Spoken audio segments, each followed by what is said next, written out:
Time is 9 o'clock. Please stand for the Pledge of Allegiance. I pledge allegiance to the flag of the United States of America and to the republic for which it stands, one nation, under God, indivisible, with liberty and justice for all.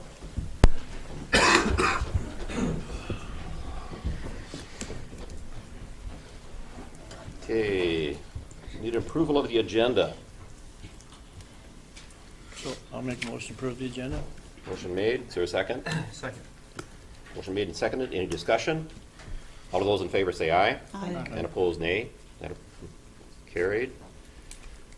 The approval of the minutes. I'll make a motion to approve the minutes. Motion made. Is there a second? Second. Second. Any discussion? All of those in favor say aye. Aye. Motion carried. Public comment period. Please come forward.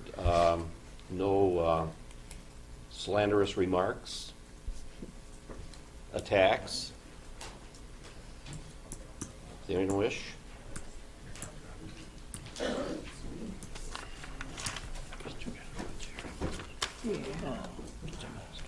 I saw your email. Yeah, I got killed. Michael Fields, Winnebago Township. One of the excuses used by the three commissioners who refused to ban frac sand mining is that defending a ban in court would cost the county too much money. They would have us believe that they're protecting the taxpayer. Defending a ban in court probably wouldn't cost the county a dime, however, because the Minnesota County's insurance fund would pick up the tab. But if the county did have to pay for it, what would something like that cost? The county took me and my wife all the way up to the state Supreme Court, and it only cost us $15,000. Now these same three commissioners are seriously considering $5 or $6 million on some kind of pleasure palace for the highway department. And when there's a perfectly viable option that would be a tiny fraction of that cost to build this garage. This is madness. Where's your concern for the taxpayer now? An overwhelming majority of your constituents spent weeks begging you to ban frac sand mining, knowing full well that some legal costs might result. But you said no. It's like we're little children who don't know what's good for us, and you do. Who's begging for this overpriced garage? Maybe now isn't the best time for business as usual, Houston County style. In the past, when these kinds of deals went through, nobody was looking. Nobody cared about Houston County. But now people are reading about Houston County in St. Paul and Washington, D.C. You're on people's radar screens now, commissioners. Mind your P's and Q's.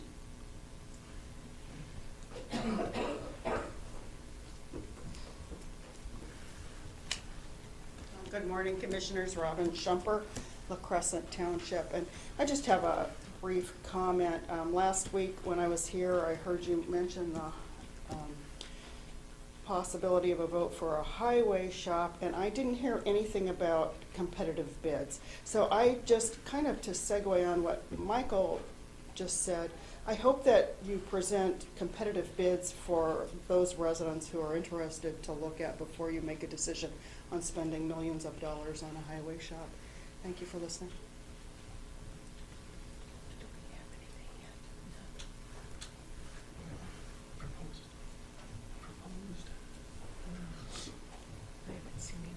Morning, Commissioners. Yvonne Krogstad, Caledonia Township. As you go forward with the Highway Department building project, I certainly hope you keep in mind the county taxpayers. Some of you seem to have no limits of cost when it comes to something the county engineer wants. Recently, you purchased a vehicle at exorbitant cost. There are many other models that would have sufficed at a much lesser cost, but you just opened your checkbook and wrote the check for his new vehicle. And his old vehicle is being used by another county employee. So my question is, did he really need a new vehicle? Likewise, does he really need a multi-million-dollar garage? I understand he's been working with architects to design a $5.5 million complex. Add interest and overrun costs, and the price tag will soar to well over $6 million. With 7,809 households in the county, every one of us will get a bill for $768 compliments of you. Mr. Schultz has indicated he wants to bond it and build out by the school. If the site is the area between the school and the car wash, access would be the same street used by school buses, cars, and children walking to school.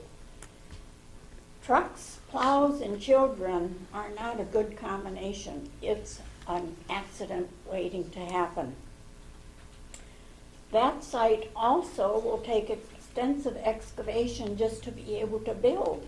The price tag for excavation alone would go a long way in paying for a building on the current site. Did you not learn anything from the fiasco over the overbuilt Justice Center? Keep taxpayers in mind and don't build more than what is needed. I suggest you sell the land out by the school, putting it back on the tax rolls, using that money for a new building, and possibly that, along with the $600,000 we have, would pay for a building. Some of the board need a lesson in common sense and also to listen to constituents. Many of us do without something we desire until we have the money to pay for it. We want the county to be fiscally responsible also. Thank you.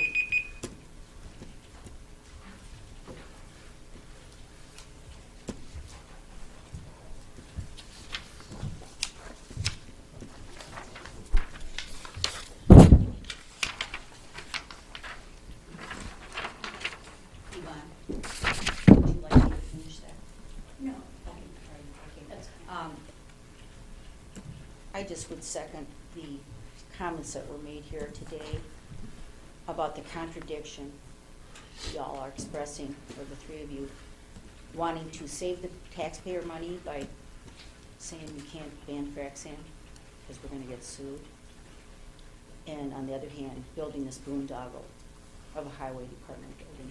It's a contradiction.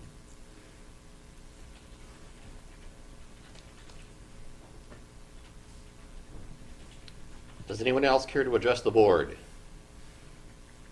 If not, we'll move on with our meeting.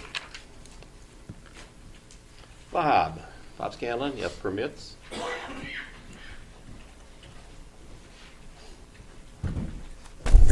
Morning, Commissioners. Just going to go through the Planning Commission's public hearing that was held back on March 31st. I had one application on the agenda that evening for Richard Tessing in Bellsville Township, conditional use permit to do a substantial land alteration in a shoreland district. This property is located at the intersection of Shellhorn Road and State 26, and he's got a low-lying area on the property on the north side of that property.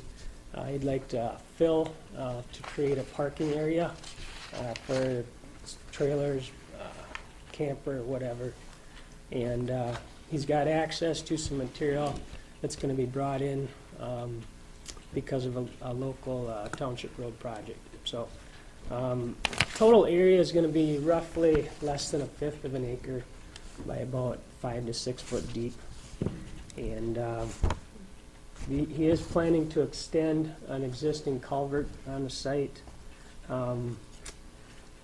MnDOT is aware of the project, and they said that if the culvert extends into the MnDOT right-of-way, they would need a permit from MnDOT to do that. They also had suggestions for minimizing sedimentation into the MnDOT right-of-way by use of silt fence and things like that. So Planning Commission recommended approval with 2 stipulations.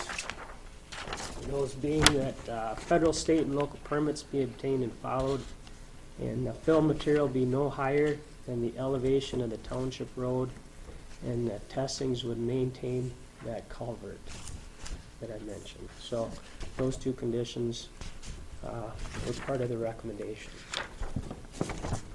So I look to the board for approval one way or the other. How many campers will this accommodate? He just has Just one. parking? Right, his own personal trailers and things. Yeah, it's not a campground, it's Really? just a Okay. place to park his boat trailer and his. Oh, for his camper. personal use? Yeah, Okay. that's all. On his own He property? lives right there, Mm-hmm, so it's not a campground, mm-hmm. so. Doesn't disturb any wetland or anything like that? Nope, there's no wetlands on the site.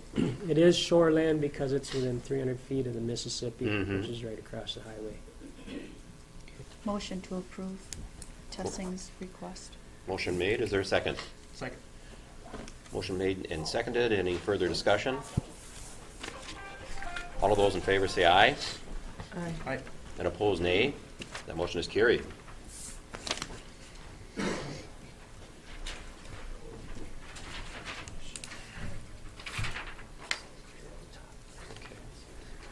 And there's a list of zoning permits too here, if you have any questions on those.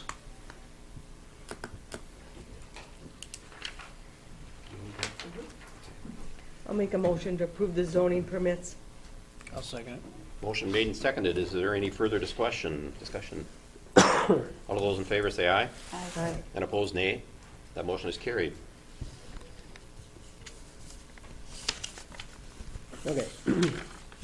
I wanted to mention a little bit, talk about the feedlot program, the annual report that was done just a month or two ago, basically documenting the progress that was made by Houston County in the last year within that feedlot program. We far exceeded the state's minimum requirements for administering the program. In fact, we received a grant for $10,600 just last week based on our performance. This is extra money above and beyond our base grant. In fact, this is the most we've ever received based on our performance in 2014.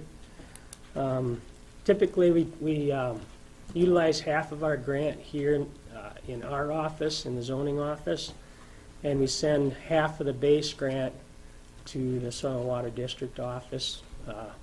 There are 2 technicians over there that can administer feedlot inspections just like we do. That base grant totaled last year $40,176. Like I said, half of it went to Soil and Water, half stayed here. Based on that, the output of the Soil and Water District's inspections, they totaled 9 inspections for the year. Our office totaled 31. We had, of those 40 total inspections at sites that are required to be registered, 13 of them required updates because they did not meet water quality discharge standards. Of those 13, we had 7 of them fixed last year. The remaining 6 will be fixed probably this year. Also, we issued 4 permits for construction under an interim permit. We also issued 4 more permits for construction short form for manure holding basins, expansions of freestall barns, parlors, etc., that type of thing. Dairy being the main emphasis of most of the expansions in Houston County. So, like I said, I sat down with Mark Gurnis. He's the regional MPC feedlot administrator from Rochester. Sat down with him the end of February and went through all the documentation that we put together every year that shows the progress that we made, and through his report and the progress we made, like I said, that was the result of that $10,600 performance grant. So the one thing I do need is approval from the board to go ahead and get a county board signature on this report form from last year. So that's what I look for. Good job. Thanks. I'll make a motion to approve the report for the feedlot annual report. I'll second it. Motion made and seconded. Is there any further discussion? All those in favor signify by saying aye. Aye. And opposed, nay. The motion is carried.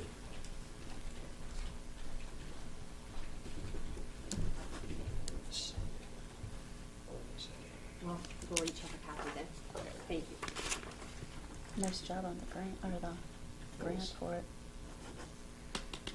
It's especially good when it's performance-based. Thanks, Bob.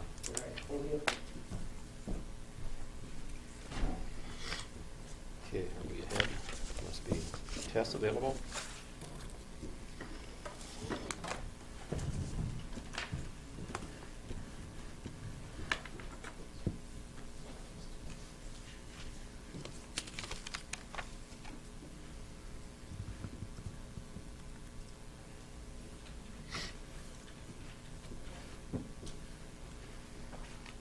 Hey, Ann, we're ready for Tess to come in early if she's available. Thank you.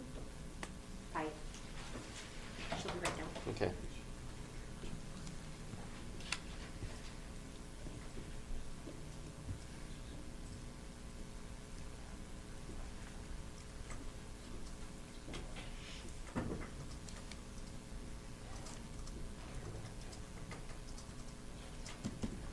We have to kill some time. Yeah, why don't we do consent? Yeah. We'll take a look at the consent agenda. Anybody care to make a motion to approve? Motion to approve consent agenda. Motion made. Is there a second? I'll second it. And seconded. Any further discussion? All those in favor say aye. Aye. And opposed, nay. That motion is carried.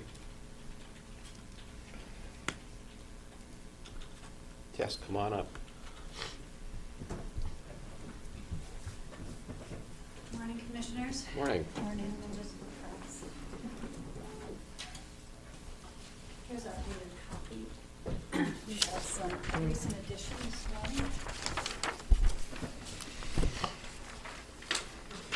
I apologize for my noise. Good time. And you want to join me, please, Mark?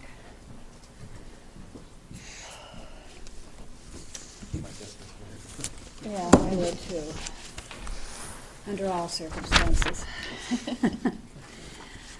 We have a resignation by one of our half-time jailer dispatchers that we're sorry to see. Sorry to see her go, but at the same time wish her well in her future endeavors. As you know, it's very difficult maintaining part-time staff, and so we do have turnover in that area. So we do have the request to accept the resignation of Elisa Strobel, and she's going to, effective April 27th, so we will be looking to fill that position. Do you want to say anything about her departure? Lisa's been with us for some time now, and she's been a very good employee, good work ethics and communication skills. And I wish her well. So if we could formally accept her resignation and wish her well, we'd appreciate it. Motion to accept the resignation of Lisa Strobel. Strobel. Okay. Motion made. Is there a second? I'll second it. Motion made and seconded. Any discussion? All of those in favor say aye. Aye. And opposed, nay. And motion is carried. Likewise, we would like to be able to fill this position as soon as possible. As you know, we are, this is our second vacancy in the jail. We are getting very close to making a recommendation, hopefully next week, on our full-time position. But we'd like to also go forward with the half-time position at this time. I'll be working with the jail administrator, the sheriff, and chief deputy, potentially looking at our recent pool of applicants and see if that is something feasible. But if not, we would also like consent to go forward with a search for the half-time FTE. So, Correct. Motion to go forward with filling the vacancy of the part-time jailer. Motion is made. Is there a second? I'll second it. and seconded. Any further discussion? All those in favor say aye. Aye. And opposed, nay. That motion is carried. Good, thank you. Thank you, Thank you, Mark, appreciate it. very much. Department of Corrections, as you know, we have 2 clerical positions that are filled by county employees in the Department of Corrections, the probation office. And it's been 6 months already that we had an internal transfer. Carol Sherburne went to that office, and at this time, I'm recommending that she be, as is the Renee Patterson, who heads up the program, who supervises that program for the state, is recommending that Carol her status be changed from probationary to regular status. And that would be effective, sorry about this, April 27th, 2015. I'll make a motion to change the status of Carol Sherburne from probationary to regular. I'll second it. Motion made and seconded. Is there any further discussion? All those in favor say aye. Aye. And opposed, nay. That motion is carried. Okay, and the last bit of regarding staffing is we're requesting at this time, and I believe, do we have numbers? Not here. But I've met with the treasurer as well as with the recorder. Treasurer being Donna Treas and the recorder being Bev. And at this time, we're requesting that Mary Betts, who is 0.6 FTE in the recorder's office, work up to 3 hours a week in the treasurer's office. Mainly to help out during the busy season, the tax season, as well as other times during the year as may be required when both of the 2 employees in that office happen to be out. She would be working 1 hour each day for the 3 days she is here. She would initiate her training immediately. I believe we'd be looking at that starting on the 20th of this month. And the classification would remain the same. The pay would remain the same. What would change is it would require the finance office to allocate payroll budget from one to the other. And therefore, we're coming forth to you to ask that we be allowed to do that and go forth with this. I think it's a good situation for the county. It also affords us some cross-training in the event that we had a long-term illness or something, so that we have continuity of operations as well. Donna was going to be here, but she thought we were on at 9:30, and she did, which we originally were. So that's why she didn't come up, I'm sure. And we did talk about, we've always talked about more cross-training to help cover departments. So here comes Donna now. So Yeah. I think it's fairly straightforward. Well, like she said, during tax time especially. You're on, Donna. Yeah. And the justifications are listed there. Mm-hmm. No impact on payroll budget other than the transfer. It's understood that in the future, should the treasurer's office determine a need for a second staff person in addition to the treasurer herself, that we would follow all EEO practices and collective bargaining procedures and going forward, that this is just something that we're doing That's on a very minimal FTE basis. So unless you ladies have something else to add?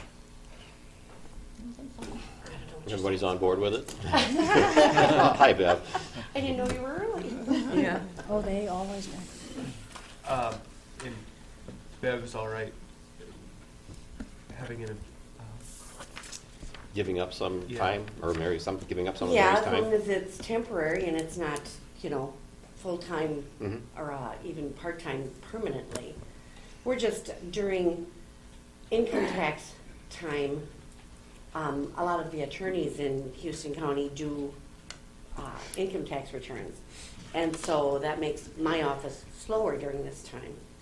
So we have time for Mary to go over there through taxes, and if that works for Donna. So it'd be just May, and is this going to be an ongoing every year, month of May, do I- you think, or?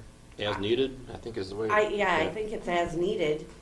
You know, if Julie and Donna both have to be gone for this specific day, she can Fill in for 'em. fill in for them, yeah, so that the office isn't, I mean, you can't close it, so. Right. I And think it's now a when we great have idea. credit cards, payments and things like that, the week of tax time is extremely, with the phones, I mean, I can tell already the phones are picking up, ringing, and you know, you're trying to wait on people, and then you know, you have to say, excuse me, or, you know, check a message or whatever, but I think during the week of tax time is gonna be very helpful, just, you know, 1 or 2 hours just to kind of either help open envelopes, maybe take some credit card payments over the phone, or whatever that, you know, it's just, anything will really help on that. I think we'll definitely benefit by helping the taxpayers. They don't have to stand in line and, you know, wait on the phone on hold and call them back, and, you know, people are so busy, and I've had people driving in the car and they're telling me they're gonna pull over and making a credit card payment. I mean, this is how mobile people are these days, and they just want the help right now, you know, and so it's really nice to have someone that you could just pass that on to. And it wouldn't be, I mean, Mary works 3 days a week now, so it would only be those 3 days, it wouldn't be additional hours. The proposed motion is written to assign Mary Betts to the Treasurer's Office effective April 20th on an as-needed basis for up to 3 hours per week during the month of May, and at other times as set forth in the justification as may be needed. And the budget shouldn't change, because what it comes out of mine is gonna go into Donna's, although you would have to do a budget amendment for her, so. Yeah. I'll make a motion that we go ahead with that. Motion. Approve that motion. Yeah. Motion made. Is there a second? Second. Any discussion? All those in favor say aye. Aye. And opposed, nay. That motion is carried. Thank you, ladies. Thank you, boys. Okay, and the last thing I have is the labor agreement. We have, I understand that the Law Enforcement Labor Services Local 237 Licensed Deputies Unit has ratified the, we had a tentative agreement, and that now they have since ratified that agreement. In a nutshell, the substantive changes going forth for the 2015-2017 collective bargaining term, collective bargaining agreement term, is for the year 2015, a 2% increase, for the year 2016, a 2.5% increase, and for the year 2017, a 3.0% increase. We also had a couple of other substantive changes. That is the notice of change to the schedule be from 5-day written notice to a 10-day notice. Of course, that there are provisions in there in the event of scheduling emergencies, etc. The sheriff's office is entitled to make schedule changes. Additionally, the notice of cancellation of court for deputies who may be being called as a potential witness has changed from 12 hours advance notice to 24. So with that in mind, all the other terms of the agreement remain the same. There's nothing, I would say, remarkable. The other terms of compensation remain the same. I want to thank the deputies bargaining team, and they were very professional and very good to work with. I greatly appreciated it and just want to express that at this time as well. What were the other bargaining units as far as pay increases? What were We aren't, this is the first one This is to the be first. formally ratified. Okay.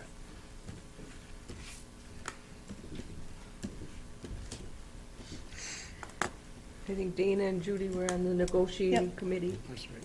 And I'll make the motion to ratify. Contract. I'll second. Motion made and seconded. Is there any further discussion? No, I guess my only thing is, like always, 7.5% increase over 3 years, I'd like to see that obviously coming down in a pay freeze, and especially with everything else that's been going on. But otherwise, I think the document was fine, but that's my big issue. Any other discussion, questions? All of those in favor say aye. Aye. And opposed, nay. Nay. Motion carries. And just as a matter of information, I can't say for certain, but I believe we may be at a point of agreement with the other law enforcement unit, and we're making progress with our agreements. I don't believe Okay, there's thank anything you. else.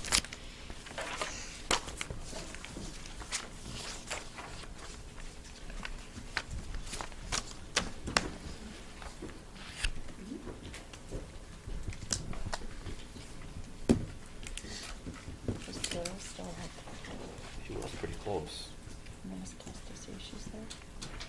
Oh, there she is. Carol, do you want to come up? Way ahead of time. Probably be here at 10. Who's up? Finance report.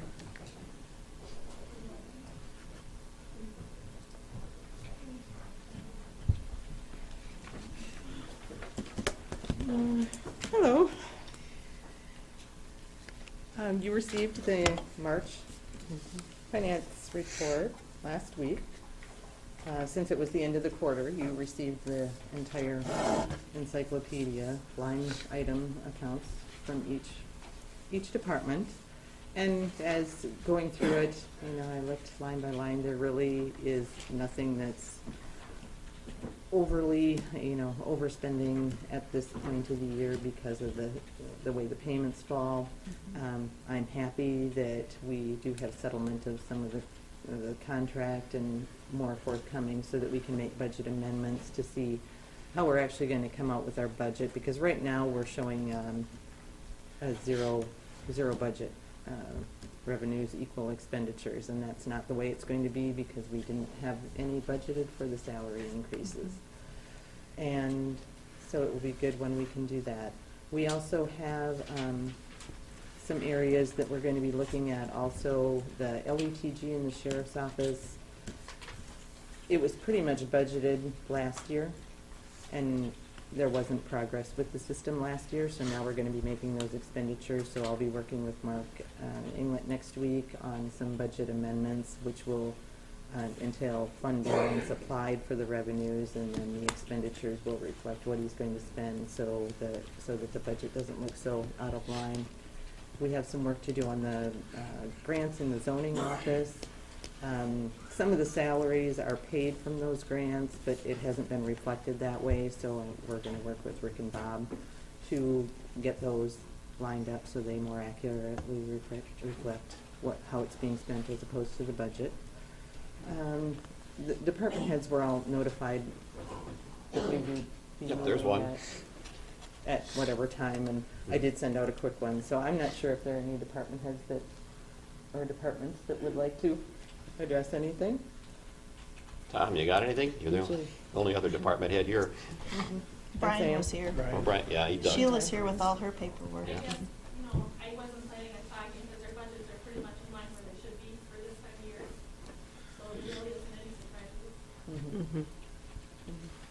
It's just, I think, good for you to get that line item budget from each department so that you can see what they spend their money on. And 144 did- pages of reading was really good. Yeah, And riveting. notice I did change the revenues to be green if they're good instead of all the reds if they're bad. That was It's just really the good. revenues that are. Mhm.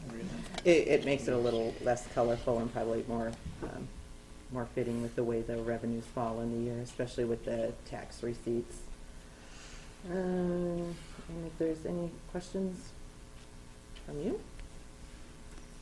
No, I guess that my thing is, as long as you're fine with where we're sitting on some of them that are a little higher, that it'll all even out, I'm good. Should all, it should. Well, and the budget amendments will show the truer picture Okay. for the bottom line. So when will we probably, like by June, Oh, I hope they're all settled by June. Okay. Otherwise, we'll just do an estimate on ones that haven't Okay. settled, but I'm assuming that they all will. It's kind of once you get one. we hope Yeah, the others once you start. Kind of are at that same point, so. Mhm. Sounds good.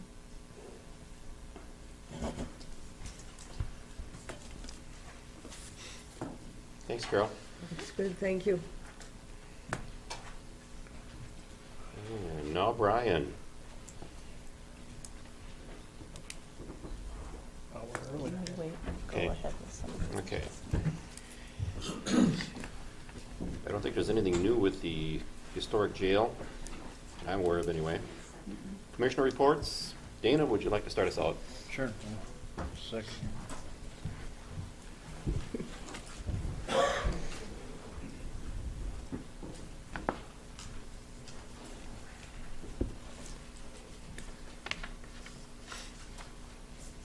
Okay.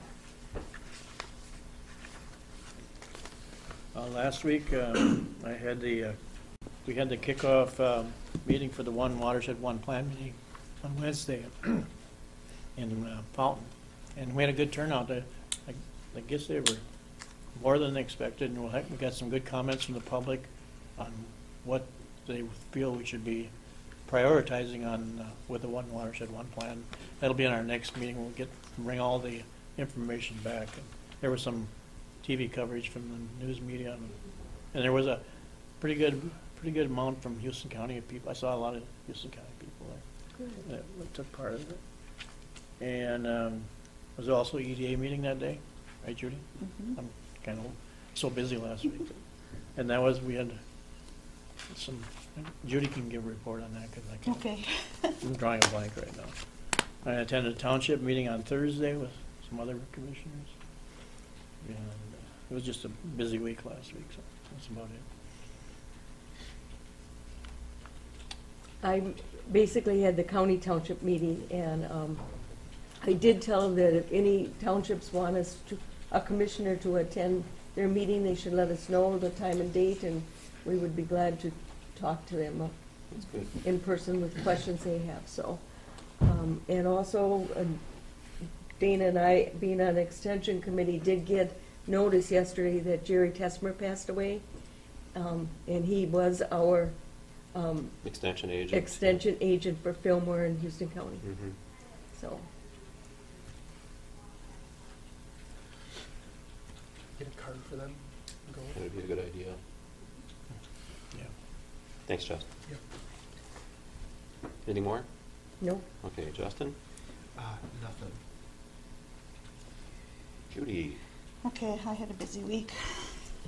We had the EDA meeting that Dana was talking about, and there's a newly formed coalition called Southeastern Minnesota Together, and they were awarded a grant from Smith to convene. We had a speaker come in and talk about this, to convene business, civic leaders, educational institutions, and other organizations from the region's smaller communities to work together on developing their workforce strategies. So there will be things coming up in the fall. They're going to be holding 3 different events in the area, so that everyone will have the opportunity to go for them, and there will be more coming forward with that. And then we also are working on our revolving loan policies, updating them and making them more across the board, have regular regulations, which hasn't been happening. And then I had a Southern Minnesota Tourism Board meeting, and we put out for RFPs for advertising in the area, and we got those back. And we planned for our May meeting, which is going to be in Austin on May 14th. And we talked about, we're going to be discussing top things to do in your area.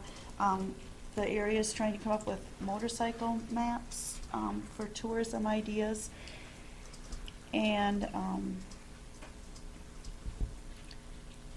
I think that was pretty much it. And then Thursday, I went to the Houston County Township Association's annual meeting.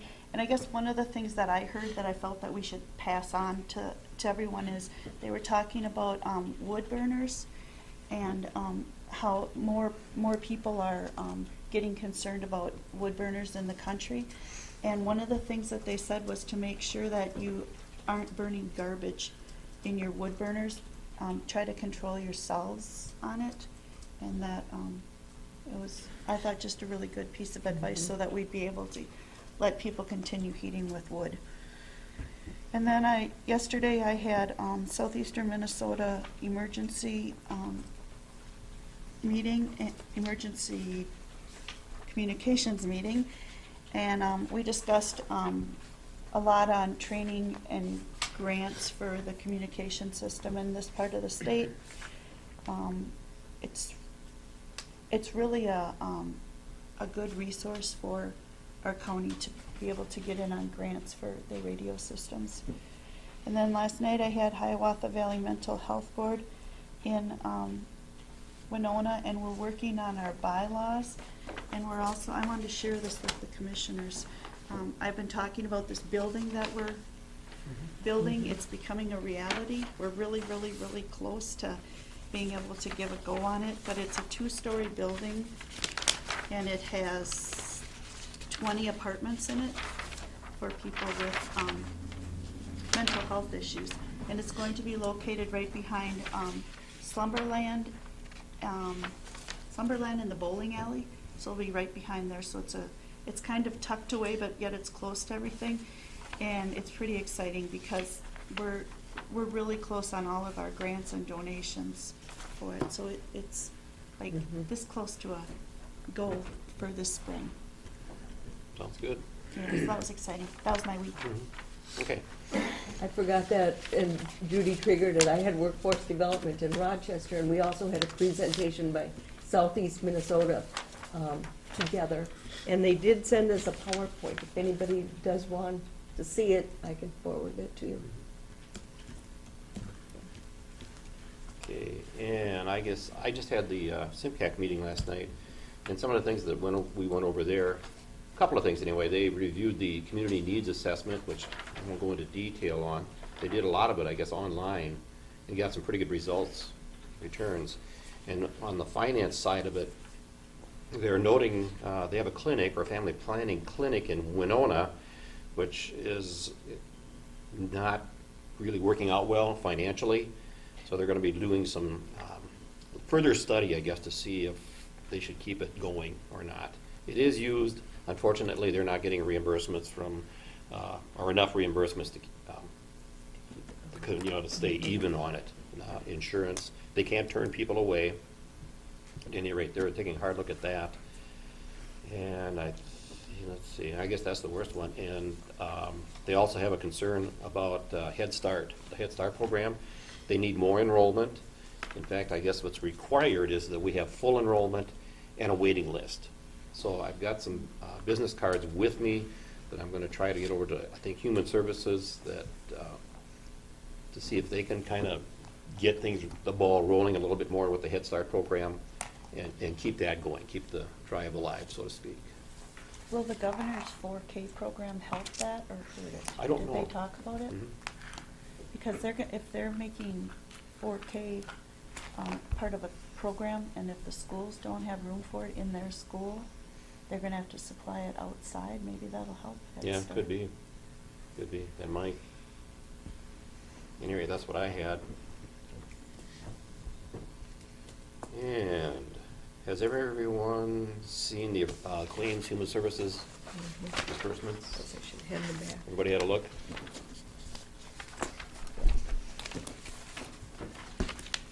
I'll make a motion to approve the claims disbursements. Okay, motion made. Is there a second? I'll second. And seconded. Any further discussion? All those in favor say aye. Aye. And opposed, nay. The motion is carried. Okay, we got about 15 minutes yet. Brian's got a bid award if you want to. Oh, then we can do that, sure.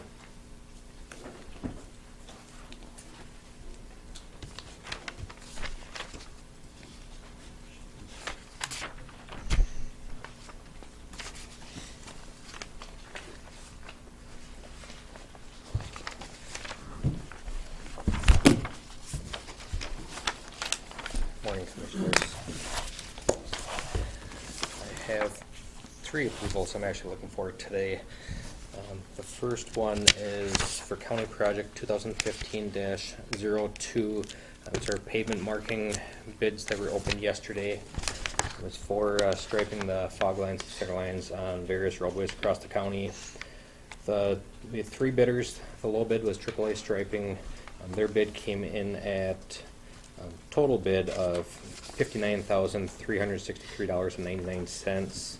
Our estimate is $69,691.25. Out of that, the city of Caledonia does have some striping on a few of their roadways within this award, so there's $567.84 is city of Caledonia. The remainder is the county.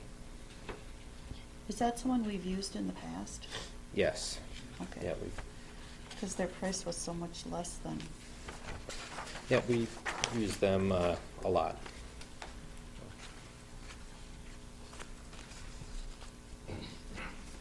Maybe they get a good price on paint.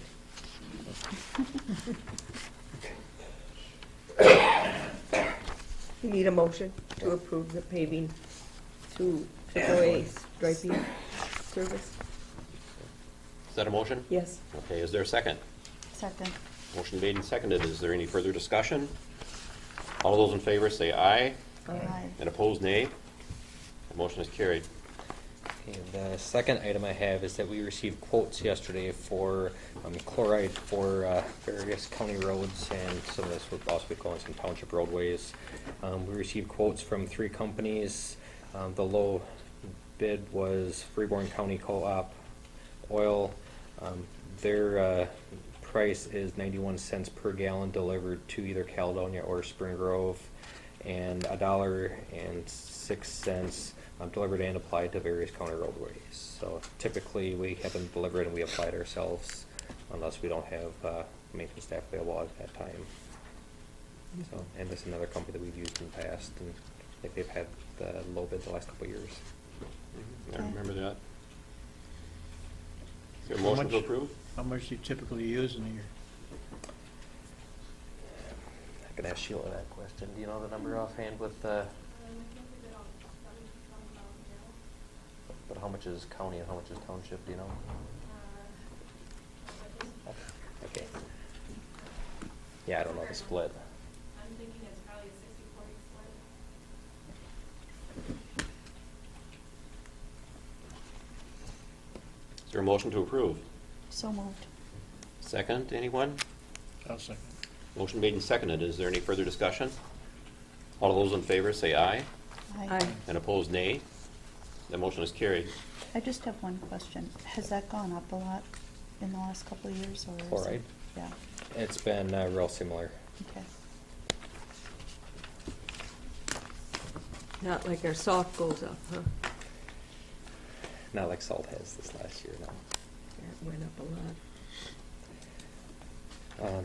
The third item I have is we got a quote from O'Day Equipment to replace the fuel system at the airport. We have a fuel system out there was put in 2006, and at that time the fuel system that was put in was a gas boy system, and the system is, I guess, outdated. So it's in need of replacement. We've had some issues with the keyboard. Push buttons on it has had issues. We've replaced that probably 7 or 8 times in the last 5 years. We've replaced the printer, or the receipt printer is broken now. It's had issues. We've been talking to other airports and to flyers, and everyone recommends a Fuel Master system that is installed by O'Day Equipment. And we've been dealing with Midnight Aeronautics, trying to get all the funding lined up. What we're proposing is to replace the existing system with Fuel Master system.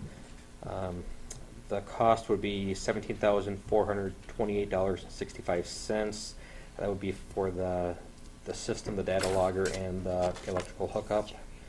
And then there's going to be another $650 roughly for a computer system that needs to be installed that's not in this contract. Then in the future we'd have a maintenance, or we have the option of getting onto a maintenance agreement but we don't need to do that right away today. That'll be anywhere from $500 to $900 per year, depending on what type of agreement we wanted to go on to. Out of that budget, it's a 60-40 split, 60% MnDOT Aeronautics, the remainder be the county. So it ends up being a little bit over $4,000 from the county, or $4,300. And we do have that amount in the budget, so.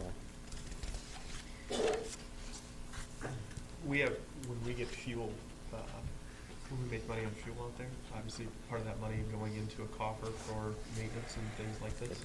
It all depends on markup. We've looked at our markup in the past, and we're at a bare minimum markup, kind of like the break-even point. You know, sometimes we mark it up a little bit higher depending on where the other airports are at, and then, then sales.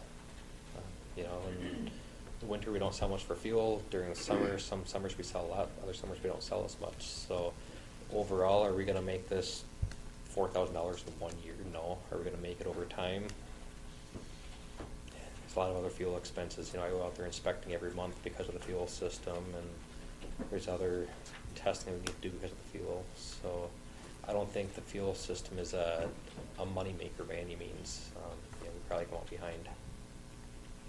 Out of sheer curiosity, and I think we've done it before, and there's been controversy, and Sheila, I know, has been kind of in on all this stuff, but have we ever done a kind of an analysis and look back as to what, that fuel system, we spent a lot of money on it, and what our yearly expenses are versus incomes, and, kind of doing an analysis on that aspect to find out where we actually are on the airport? We've done the break-even point on markup with, I don't think we took into account anything with the original cost of the fuel system. And then, if you look at that, you could look at, with just the county's portion, or you could look at with the federal match as well. But we've looked at, just the annual ongoing expenses, but, long-term replacement costs, as you need to replace the hoses or the tank and other stuff, there's additional expenses down the road that we have not taken into account with our markup. And some of that, depending on the funding split, it might be a 50-50 split, 60-40, 80-20. We don't know what that funding split's going to be until that time. Seems like it's a number that changes constantly. But as of right now, we've got it set at kind of a break-even point here. We're a little bit above a break-even, but not much. Okay. If you have it too high, you're not selling fuel. Yeah. Typically, we're in the bottom. Well, a lot of us we're in like the second or third to the lowest in price out of the local airports. Mm-hmm. When we bump it up into about the middle of the range, or like currently, I think we're near the upper end. But when we get to the middle, our fuel sales just plummet. Mm-hmm. So, to raise the price of it and not sell anything and don't make any money on it, there's no advantage in doing that. So we need to kind of balance that cost where we have some sales but still make a profit. Who buys the majority of the fuel out there? Is it local, or do we know? We really don't know. I'm assuming it's the one buyer out there buys the majority of the fuel. But based on the fact that I don't see four-digit credit card data, I really know. So it kind of comes back to supporting your local business or not. If you run the price up and they buy somewhere else, they're kind of, in essence, slitting your own throat. Kind of like how we deal now with big box store companies trying to get people to buy local, yet it's cheaper at the box store, and everybody goes to the box store. That if we're going to raise the prices to cover our costs, and the individuals at the airport decide we're going to buy our fuel elsewhere, then in essence, at some point, we're not going to be able to have fuel here. Yep. And the other thing with the current system, like Sheila says, we see the last four digits of the credit card number. We don't see the names and everything else. The new system, you actually type in the plane's end number. So, then we might be able to do some tracking to figure out who's buying the fuel. But currently we can't track that. How much is a gallon of fuel? $5.40. $5.40? Okay. That's current. No. That's our current price out there, right? Yeah. Mm-hmm. There's a potential that'll change if we go to fill up again out there. It might go down. Do you know how many? I know this is way off topic. We got some time, but do you know how many gallons we still got at the old price? What we're Let's see here. I think we have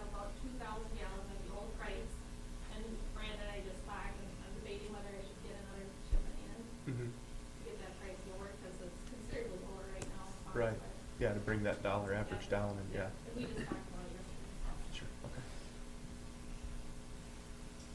Thanks, Brian. Hate to give away what we're doing as far as future prices. but- Everybody's doing it, yeah, you're right, you're right. Everything else all right out there as far as asphalt and all that kind of stuff that got all redone is holding up? That's holding up good. We're gonna be doing, the end of the turf taxiway. It's getting really narrow at the end. It's actually only about like 11 or 12 feet wide. Yep. So we put some stakes out there. We're gonna try to get that crops back farther and get that taxiway reestablished at the end. And then MnDOT Aeronautics and the FAA is gonna come down this summer. They're gonna do a thorough inspection out there and let us know if there's anything else that needs to be done. So it's their, I think they call it a 5-year checkup. Sure. So, You never did find anything out about this straight-in GPS, I think, approach Yeah, that well, they I've were been talking about. Yeah, I've been told that we cannot do a straight in, that that's not going to happen. I've been told that they were going to look at or keep checking on trying to do a different approach where you come in at a skew of a 20-degree angled skew or greater. Yeah. Which is not considered a straight in approach in the FAA's eyes, but it might get some of the GPS stuff back enabled again. Mm-hmm. I guess Justin might know more on that than me being a flyer, but there's just that skew.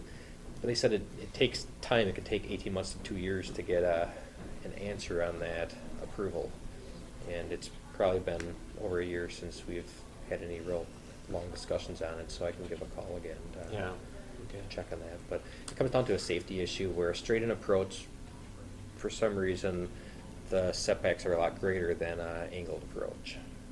So, and it's the first 2 rows of hangars are within the setback requirements. Fillmore County's actually having the same issue with their Preston Airport. They want to add more hangars, but with the new setbacks, they're restricting where they put hangars. They can't even put it by their front row of hangars either.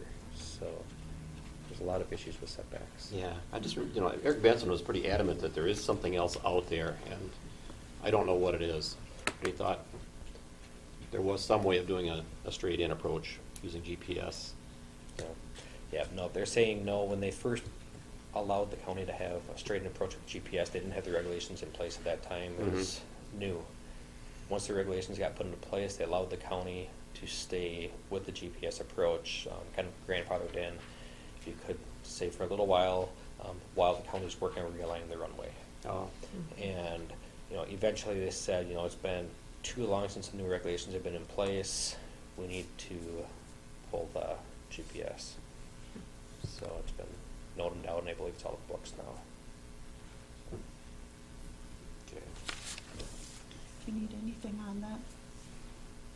On the day, yes. If I can get approval for $17,428.65 for the Fuel Master system, the data logger, and the electrical hookup. And it's budgeted. Did you say it was a And it is 60/40 on that? budgeted. What was that? 60/40 split on that? 60/40 What's the splits. county's obligation? 40% of the 17,428. So about 4,300. 4,300. And it's in your budget? Yes. I'll make the motion. Go ahead with it. $4,407. Motion made, is there a second? I'll second it. We need it. Motion is seconded. Is there any further discussion? All those in favor, say aye. Aye. And opposed, nay. That motion is carried. Thank you. Leave that stuff up there. Okay. And we're just about time for public hearing. You guys ready?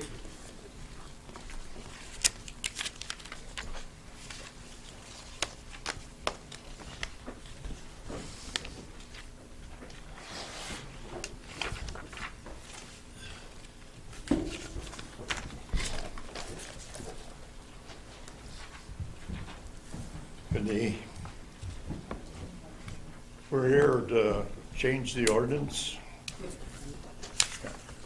I got it. We should open the public hearing first. Okay. Do we need a recess? Yeah, recess the meeting. I'll make a motion to recess our business meeting. I'll second it. Motion made and seconded to recess. Discussion? All those in favor say aye. Aye. And opposed, nay. That motion carries. I'll make a motion to open the public hearing for Motion made. ordinance number 9. I'll second it. Motion made and seconded. Any discussion? All those in favor say aye. Aye. And opposed, nay. That motion's carried. Public hearing is open. Okay. With the parks and rules and regulation, Wildcat Park has nothing in it for permitting horses in there, and we'd like to add an amendment, number 8, to specifically not permit horses in the Wildcat Park because of the manure problem. And, that's why. And the damage. And the danger to campers. This really came about because the Corps of Engineers brought up that they don't allow horses unless there's horse trailways in their, Specific horse trails, yeah. yes. Mhm. And we've had some problems down there with horses. You have got a lot of horses that go through. There's quite a, well, how many are there, Jake? 3 or 4. Yeah. Mhm. Yeah. That creates quite a mess. Yeah. And they don't pick up their own. No. No, of course not. Yeah. Happy trails. Yeah. Does anyone have any comments regarding the ordinance change?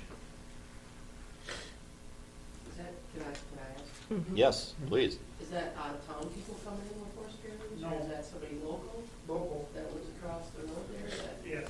we may be targeting, or? Not targeting, I mean, there's 300 acres there on his land there, you can use. He told you could use, he's got trails and everything.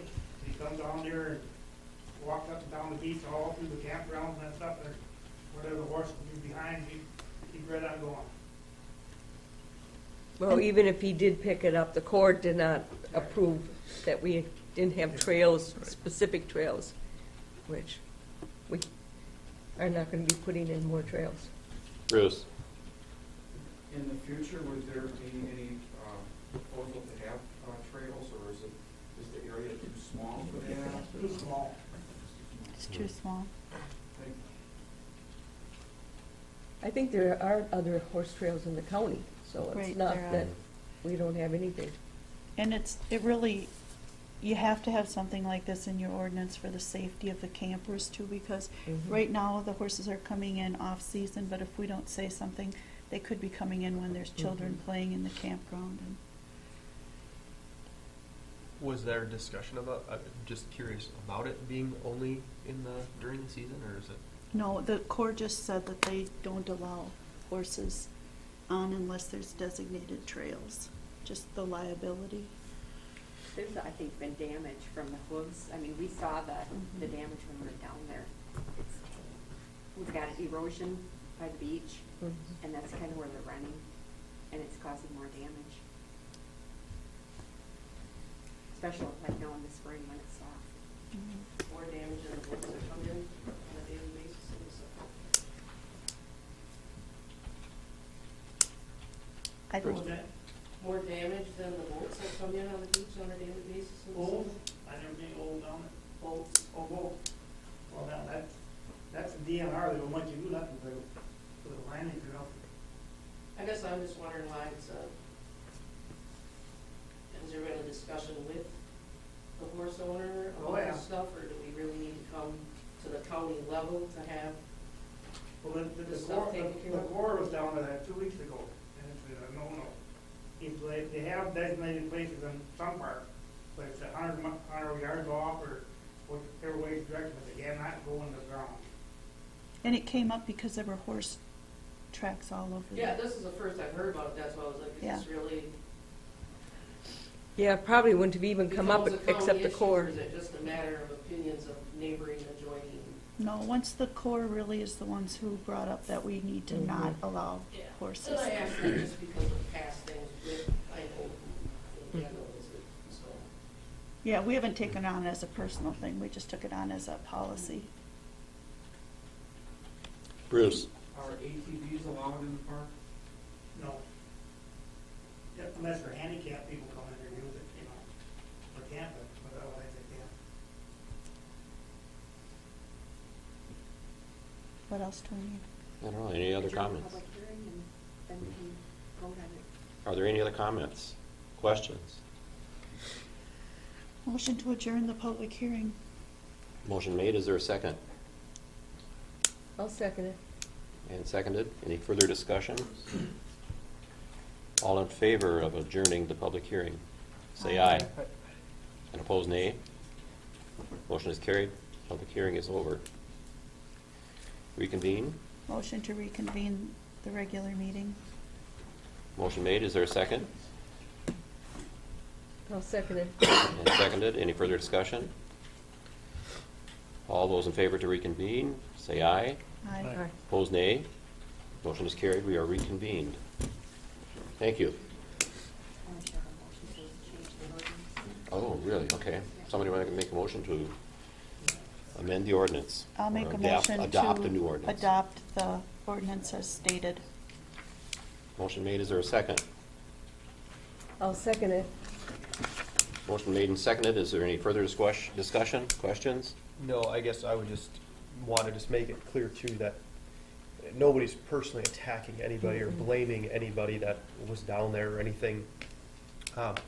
From my own personal aspect, I guess anybody that knows our family, we're big into horses, so obviously it's nothing against horses or anything. So I just don't want anybody to get construed that way. The Corps of Engineers, we have to follow kind of what the Corps says sometimes because they're kind of a main It's their land. yeah. It's their land. So we kind of got to honor what they're asking us to do. And then obviously from a liability aspect, when being looked at, we've had issues that have come up before the board before, especially with certain dogs and things like that even, just because of the liability. So it's not something, I just don't want it to come off as though it's anything that the board's attacking and not being transparent. It's just, it got brought up and the board now has to deal with it. And it's nothing that, we're not saying we don't want people to enjoy riding their horses and stuff, but from the Corps' aspect and from a liability aspect, we got to look at, is this the best place to do that or whatever, so just to be clear. Nothing personal, it's just, Call for the need to have vote. rules. Okay, any more discussion? All those in favor say aye. Aye. Aye. And opposed, nay. That motion is carried. Ordinance is adopted. Okay. I think the last item is Highway Department. Okay.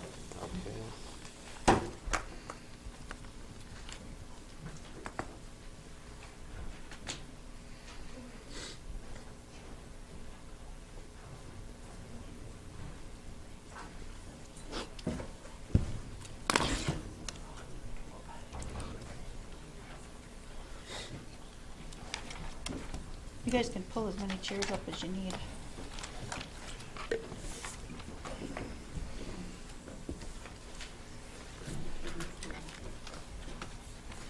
See if we can get the computer back on now.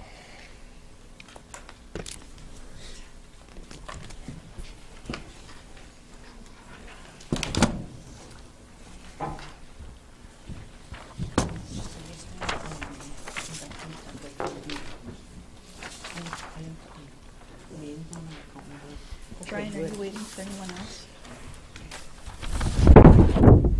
Someone just maybe walked in. Anybody else coming up, Rand?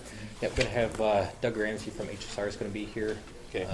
I called him up. He'll probably be here in the next 5 or 10 minutes. Mm-hmm. We can start the discussion and we can talk about the finance side of things. Okay. At first, at the beginning.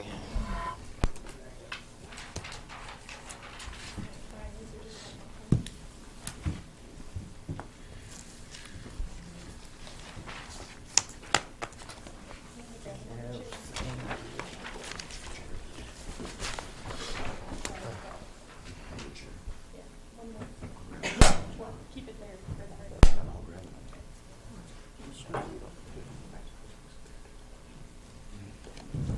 Okay. Sean over there? I see her. I don't, nope, she's not under the counter either.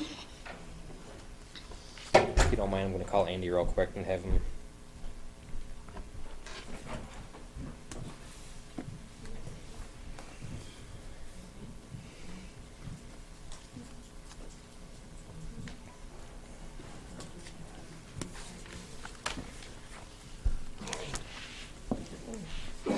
Donna, did you have one more of these? Oh, yeah. Okay. I should have grabbed it for you.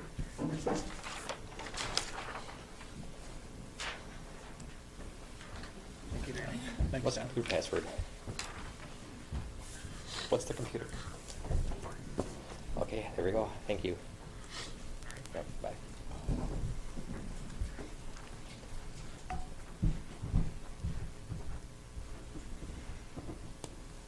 Okay.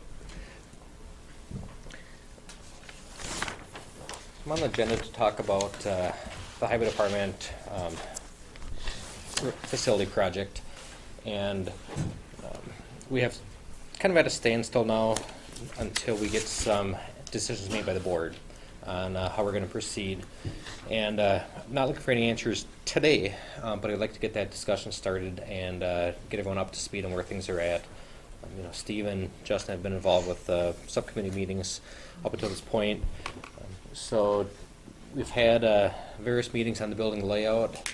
We've had meetings on the finance side of things, and building types, site selection, that type of stuff. So there's several things that we're going to need to talk about, and architect's not here yet. So I would propose we talk about the financing end of things first. Based on our meeting that we had previously with Carol, Steve, Sheila, Donna, and myself, we kind of looked at where the county is at with the fund balance, the investments as far as what cash is free and what money's tied up in different investments, what the bonding rates are, and what I guess what we want to do as far as paying for this project. And what we've come to look at or come to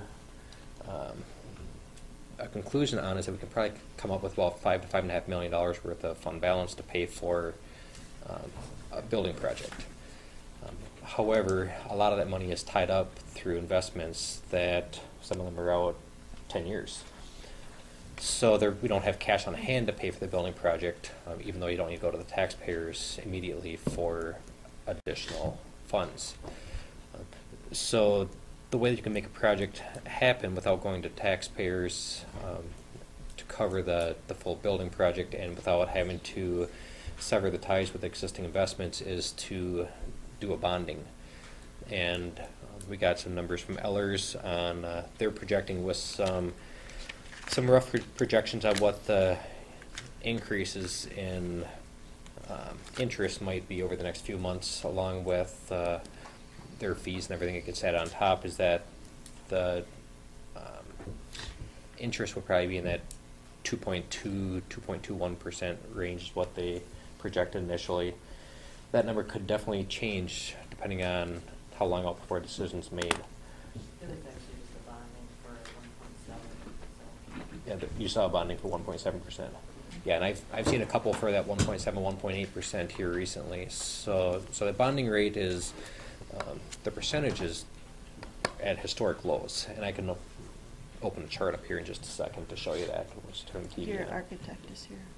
Carol, Okay. what was that one deal we got? Come on up I thought here. there was one from Ellers at like 3.27 or something like that.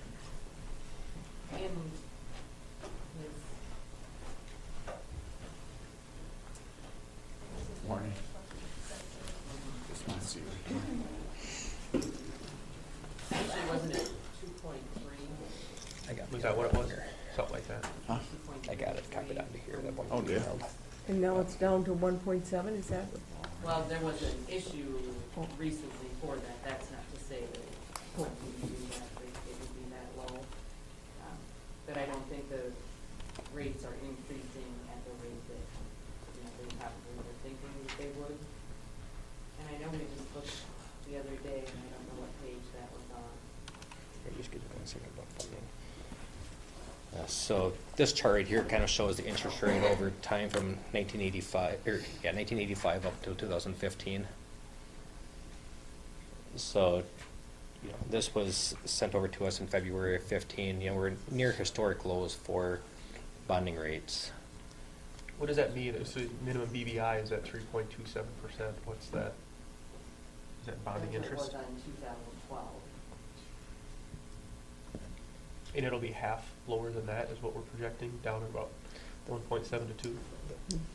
The ones that we've seen recently have been, in that 1.7 to 2. And now, what Ellers, when they did their projection here a couple months ago, is that they said 2.2%, anticipating that their rates are going to go up a few tenths over the next few months. Just because it is at such a low rate, and if you look at how it bounces around, it might go down, but bounce right back up in a matter of days. Where is that 1.7 or 2 or whatever on that chart? Well, 2 is the very bottom of the chart. Right, but it hasn't hit that yet. I thought they said that it was down there, or that's where it's currently at or something, right? She said March, for the new Oh, it's issue. projection, is what you're asking for? The 1.7 that I saw was an actual bonding by another county for another project. Okay. And that wasn't through Ayers. So I don't know if, there could possibly have been something with their bidding where they got it lower. But Ayers may do the same thing too. If we were to do a bond issue today, it would probably be lower than what this chart Okay. shows. So this would be our high mark that it could be is, right? I would imagine they'd have to be competitive. I would say that's where it was in January. And we're saying it's come down now even after that back. Yep. But by the time we... And it could go down or it could go up. Right, yeah. I'm just because we're seeing on the chart it says 3.27, but then we're talking about 2, I'm getting confused and where's the 2 coming from, so I just...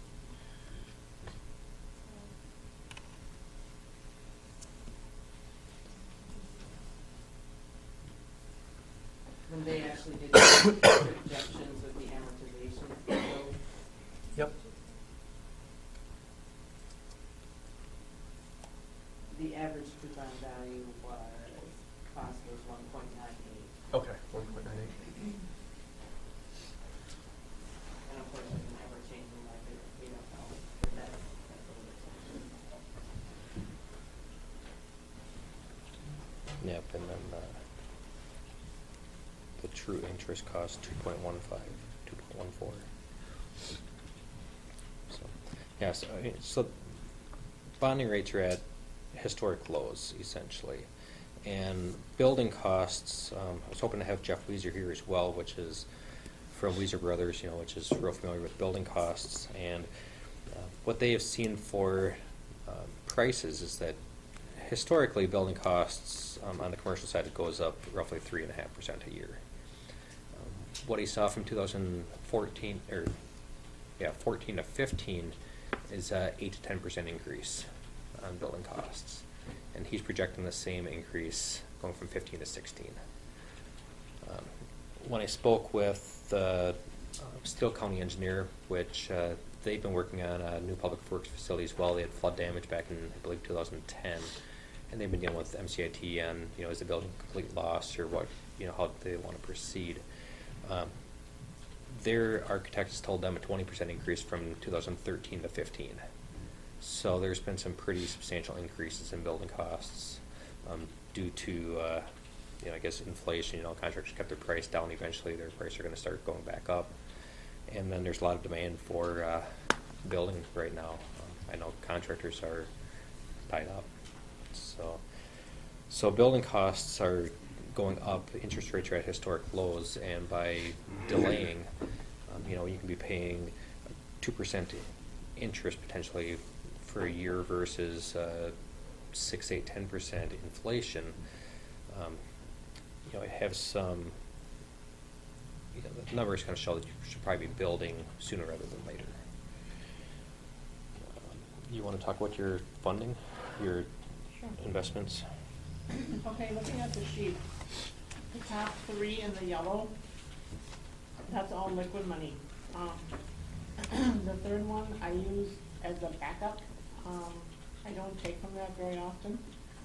So let's start with the top one. Top one is actually Road and Bridge. Road and Bridge is money market.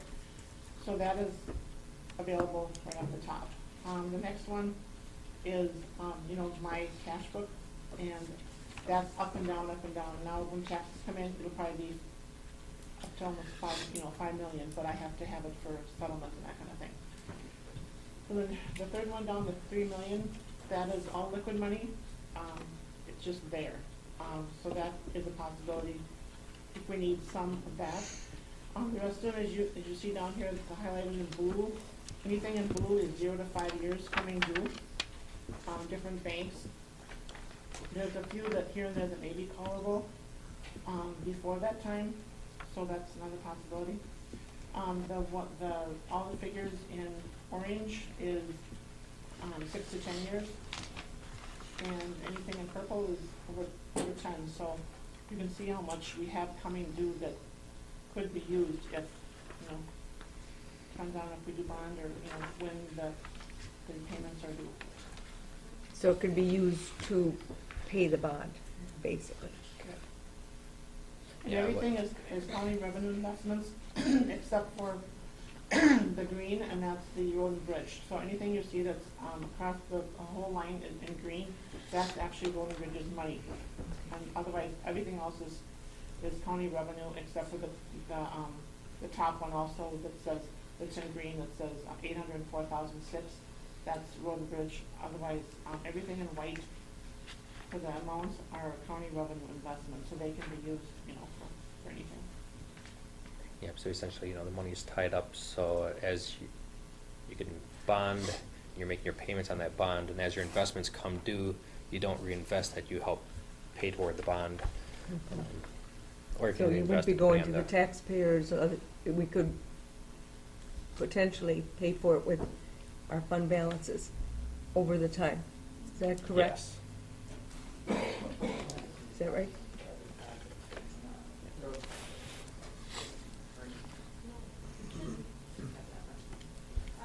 Well, the only thing that we would have to bond for our own road projects would be in 249.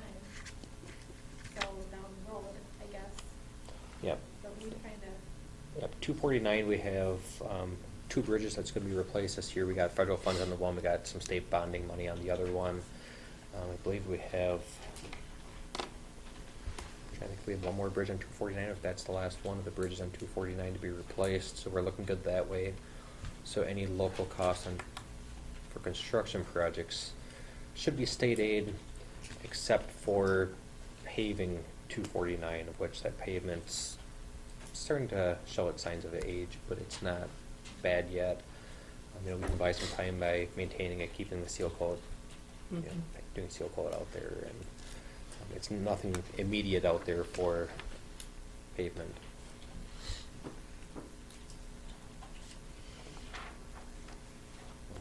I guess anything to add on the funding side? Right, when we met, it was more, we would use $4 million in fund balance and we would bond for $1.5 million that the taxpayer would pay. I guess that, Requested those amounts from. that's what you showed dollars. Yeah, I mean, there's some decisions on how the board wants to pay for things and fund things, but for the most part, you can keep most of the cost off the taxpayers if the board chooses, on.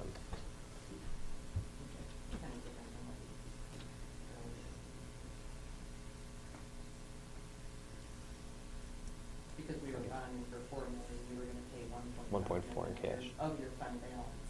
So Yeah. now And- we and- got yeah, we can definitely- 5.5 million that we can just pay Okay. for based on what we come due, so that's basically. Okay, well, yeah, we can definitely pay for that 1.5 in cash if Donna has his stuff free. 1.5. So you're talking paying 1.5 in cash, Upfront. in bonding for 4. And the bond payments are getting paid through the stuff that's in the yellow here. Or I guess. Maturities, where yeah, you're as they talking- mature. The stuff that's in blue and orange as they come due. Here are the 10 years. So the taxpayers will front the 4 million for now and then get reimbursed by this later? Is that what you're saying? No. Or I guess I'm confused on where the bond payments are coming from. You wouldn't No, levy. You would not levy. You won't levy because as your payments, your funds mature, Yep. it's prior to necessarily those bond payments. So yes, you take out a county bond, but you're paying for it based on these investments as they come through. When the investments come due. And you're talking about just the blue ones? You can do all of them as they come due. Depending on the term of the bond, if you have a 5-year bond or a 10-year, it's all depends on how the county would want to do it on the payment schedule. Now, everything, do we have, Donna, do you have a total of everything here that's in blue? What Yeah, that- I did not put the total on there. You want the I blue? thought it was kind of confusing, so I did not put the total on there, but, because, see, I know that, You want- I'd have to just about, I could just send you an email for sure, but, to you- actually, You want the especially the green? road and bridge, I don't usually include those in my, my county investments. Oh, you got, oh, yeah, but, oh, okay, yeah, let's just. Give them also. Yeah, right here. Yeah, that's the next one. Yep, the blues are, I highlighted I all was the blue thinking ones here, can I already. just go on with this bottom and then put my total right here and then.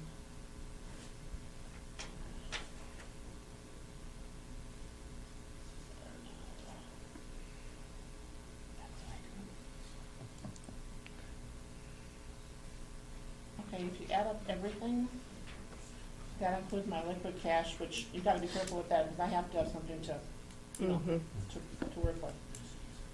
I have 12,189,816. That's the total of everything.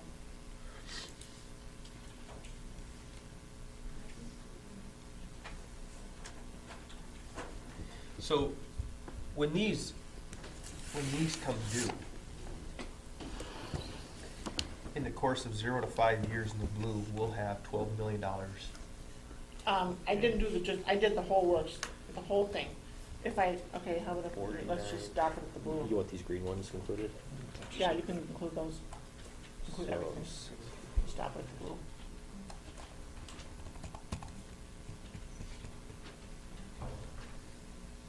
Include the cash or not?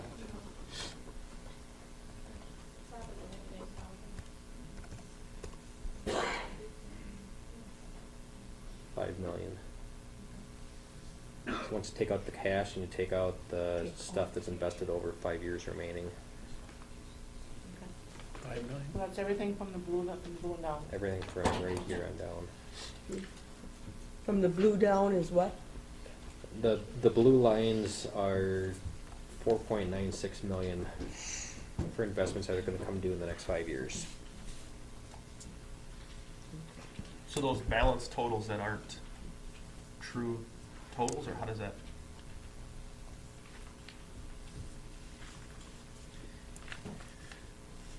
Say that again. I'm not sure what you're asking. Yeah. Well, I'm just looking at all of these blues and that, I mean, I can just count right now, that's way more than 5 million on the balance side. Where's that, how am I reading this?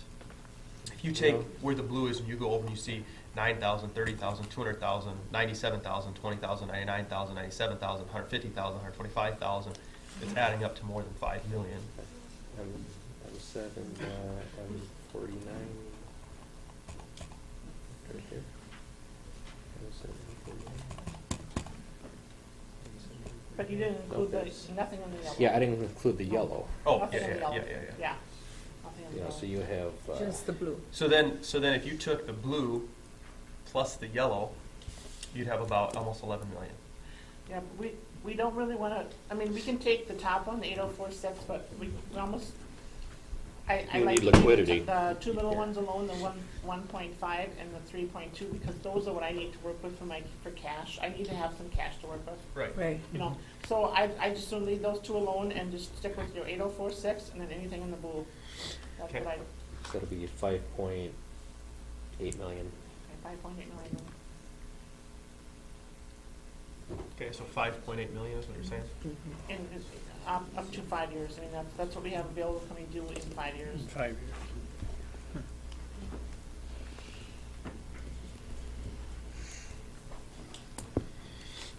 So basically, it's very doable with, going to the taxpayer. Without, levy. without levying. Without levying for Yeah. it, and using fund balance over the next 5 years. Now, what about the money coming back from FEMA? Where's that at? Is that included into this, or is that something different? We don't have any more FEMA payments coming back. Everything's been, I have probably about 200,000 coming back from FEMA for 2013 flood, but everything for the prior floods is already in. Okay, so that 3 million that we were talking about at that meeting one day is what's in this? This is what's on hand. I don't think there's any reference to the. Well, remember we talked about FEMA and how some of that money is just now coming back from the 2007 and 2010 floods? Where's that money at? Like I said, I have everything now except for about 200,000. So it's included. It's already. So That's what I'm asking for, it's included in here, okay. And there's actually, isn't it 1.5 million of this, 1.051 is specifically for a project for this year, so. oh, that's not taken off here. Well, is this, if this is all of her investments, then it's part of this. Okay. So you're taking $1 million off this. So 4 million, Yes. right, is available? Yeah, 4.8 or whatever. Right. Yeah, if you Well, had that either. in the next 5 years, that's what's available, but you have Yeah. additional money coming due at the 5-year mark, or at the 5-year mark. Okay, so just so we're all on the same page, so it's 4 million, 4.8 million that's available? 4.9. 9.6, so if you count the 804. 4.96. Well, no, because we're gonna take $1 million off of this, and we're We're gonna gonna take have $1 million off of this 11,000. project So Brian's talking about. yeah, about 4.8. Phrase your question again, because I've taken it a different way than Brian did. I want to know exactly how much money is available, We have period. 5 million available. 5 million. So the project that Brian's talking about, the $1 million, or the one that you mentioned, is not part of that money. Correct, it's not part of that, it's over above that. Okay. So say the number one more time, 5 million even, We have roughly? Roughly $5 million available for this project, right? And that's out of what we consider our fund balance. Okay. And our fund balance is actually larger than that, but we have to have that million for that project, plus our cash flows. And that's over and above the 5 million. Okay. The 4 million that he's talking about is the cash coming due in the next 5 years. Yep. Mhm. So, hypothetical. If we, say the highway building was in great shape, and we weren't gonna replace it, what would we be doing with this $5 million when it's coming due? Investing it. Okay, so now here's my other question. If we have $5 million available, why are we raising taxes every year? Because, you know, it's saying that we don't have to bond for it, we don't have to make the taxpayers pay for it, they already have. Because we have this fund balance. Well, I understand it, I'm just saying, I mean, it just appears to me we've got $5 million here that we're talking about we have that we could spend on a building or whatever we'd like to. I guess that's the question, is every year we're going to the taxpayers for more money, when in essence we have a piggy bank full of money. I guess that's my issues. When this comes up in 5 years, were we gonna maybe drop taxes and help the taxpayers out, or is it just stay at that constant trend and keep going, I guess? I would say that, and you're right, I think that you've got a valid point, but however, for highway, unfortunately, the last 8 years has not been a stable budget, Yep. just because of the floods. Right. And we are looking at a very fortunate, we finally got a stable fund balance where I can tell exactly what it is with all Yep. these FEMA payments coming in. So, yes, I mean, that's up to a board decision on what you're gonna do with that fund balance at this point, now that I actually know where things are at. And I just needed a couple stable years that Yeah. we got things in. And you guys have been on a roller coaster over there. That's another thing. You know, you have something like, say, we would have a flood again. I mean, you know, things happen, and you just need to kind of remember that, you know, you don't, like, it's kind of like an individual, when you have a savings account, or you have investments or whatever. You save it, you know, you may need it for something, and this just happens to be her. A lot of it is her fund balance that I'm investing here. Right. So. They just didn't kind of- intentionally get it that high. No, I understand I mean, that. it doesn't matter, you budget for a normal year, and then you end up with a flood year. Right. Well, we end up having other revenues coming in. No, totally understand. So now the other question is, I guess the commissioners will have to take into account is, do you scale this project back and say, okay, we're not gonna do a project quite this high, and use some of those leftover funds to go back to the taxpayers and help that the next couple of years can stay steady and not have increases, or do you keep increasing taxes and build a building? I guess that's the question we're gonna have to come up with. We just need to know what's the money available, and at least we've got that question answered. So I appreciate all your help in Carol and Sheila and Donna getting those questions answered and finding out how much is available. I appreciate that. Just, could I ask a quick question? When you guys are throwing around a lot of different fund balances from different places here, when you mentioned approximately $5 million, were you talking about just the road and bridge fund balance, or was that just the general? That's a question for our finance people. This is we just got on here. So it says Eitzen State Bank of the West, and Eitzen State Bank. So for where that money's coming from would be a better question directed toward them. As far as who the money belongs to, it belongs to the county itself. It's just that it's categorized, most of it, as county fund investments. County Okay, revenue. so it's not County strictly revenue. road and bridge, you're talking about just county. The road and bridge fund balance is what she was talking about, that she's got right now that's more than normal. Okay. Her fund balance. So that was around, what did she say, around 4 point? No, yeah. Actually, there's a difference. The sheet that Donna gave you is our cash and pooled investments. Fund balance is a completely different calculation. It's actually, your assets, A's plus all the other assets that we have, less the liabilities, and that determines how much fund balance you have, which is, in a business, it would be considered your equity. And we do have it separated by fund. And the road and bridge fund balance at the end of 2013, which is our last official accrual calculation, was about $7 million. The general revenue fund has approximately $4 million of equity. And human services is slightly lower than that for our major funds. So it's kind of, you're kind of confusing, or getting two things mixed here, where we're looking at our cash, which is only a portion of our whole financial statement or picture. But that's what we need to pay for the project.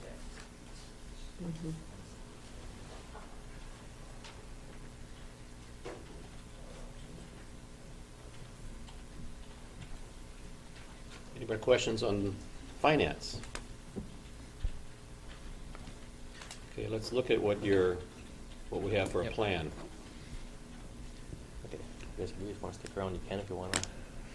Like Carol and Don, you can. It's up to you guys. Okay, so then on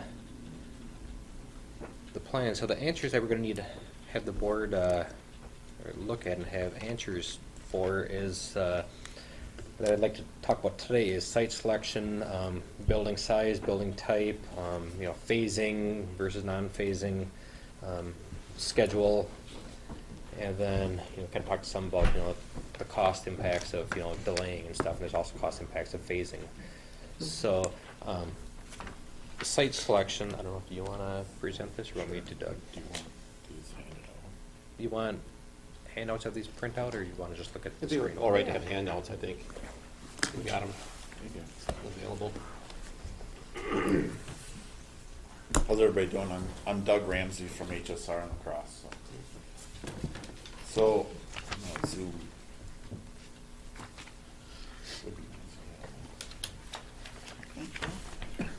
So what I have up here, the first slide is basically showing you on top is your existing site of the highway shop, and then, whoops, then the middle was showing in orange were the buildings that were planned for way back in 2009 when we started this project, and some of the brown here. So we'll just say that this is an overlay of what the 2009 project would have taken up for space on your existing site.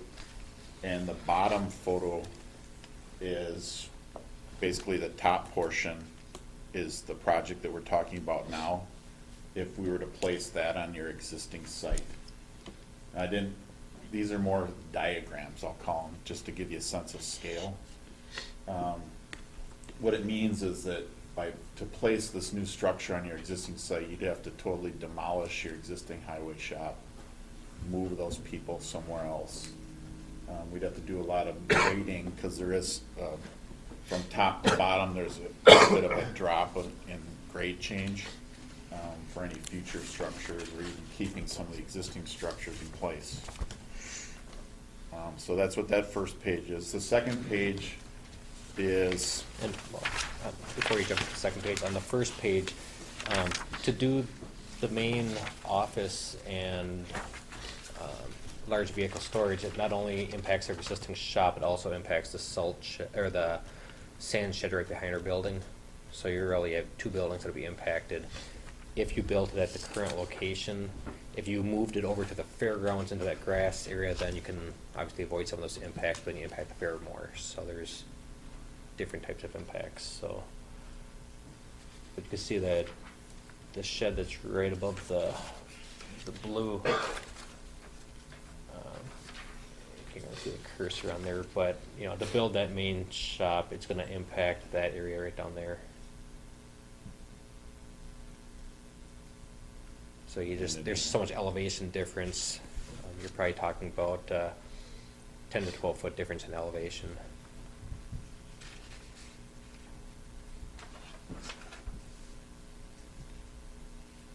So going to the second slide, this was our original layout for the 2009 project.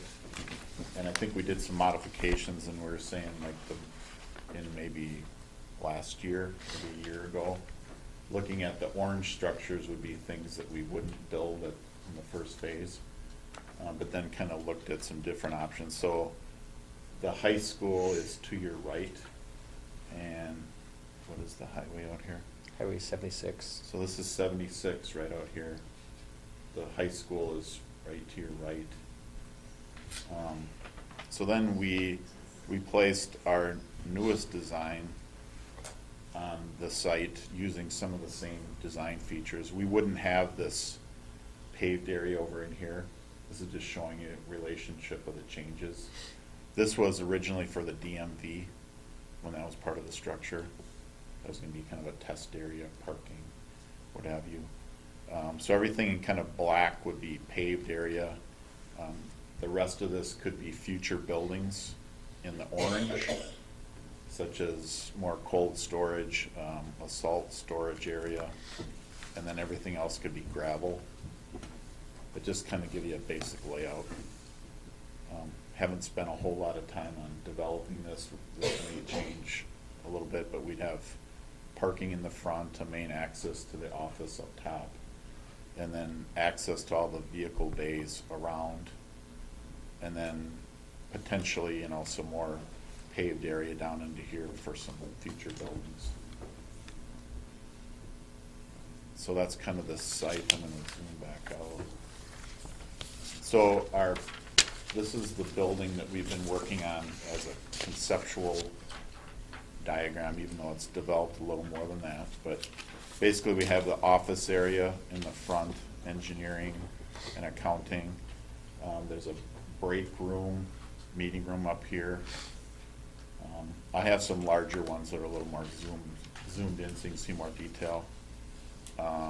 These are public toilet rooms and for the office staff. This is a file room storage area, copy mail janitor. Then we kind of come down into starting of, I'll call it the shop area. So we have the survey garage, and then this is kind of the line of where we start getting into the shop. But we have parts, and then we have the staff, men's and women's rooms, a small locker space, and then some office space for the management of the shop area, a boot wash area right here, and then this is what I'll call our service bays. So you'll see we've got, actually actually what I'll do is go to the next one. So you can see this is the start of the service base. So we've got repair, truck service, welding over here, repair bay right here, another repair bay, we call it mechanic vehicle. And then as we move this way, we've got 2 small vehicle repair bays, a repair and a skid steer area. And then we have our tire area, hazardous waste. And then this is a wash bay that only drives in from this way, but it's still long enough to get your large vehicles in there. So you can see that's kind of this is the edge of the wash bay. So then, this is the edge of the wash bay. Then this is what we call large vehicle storage. So we've got basically room for 8 large vehicles. And you can see they're labeled with their appropriate, what's going to be going in there. From snow plows to end loaders, graders, and our brine water truck. And then we've got highlighted down here in this corner are things that are not going to be stored in the building. So there's a whole list of other things that there is a need for, but there's just not room to put all these 8 small vehicles, a backhoe, 5 trailers, 5 tractor mowers, 1 spare dump plow truck, 1 drill rig, 1 boat, 1 gator, 4 trailers, basically pulling a sign trailer, 2 compaction rollers, snow plow attachment, and 5 more attachments. So that's, in a nutshell, that's the basic building we're looking at. So it's a combination office, vehicle repair, and large vehicle storage building, all in one.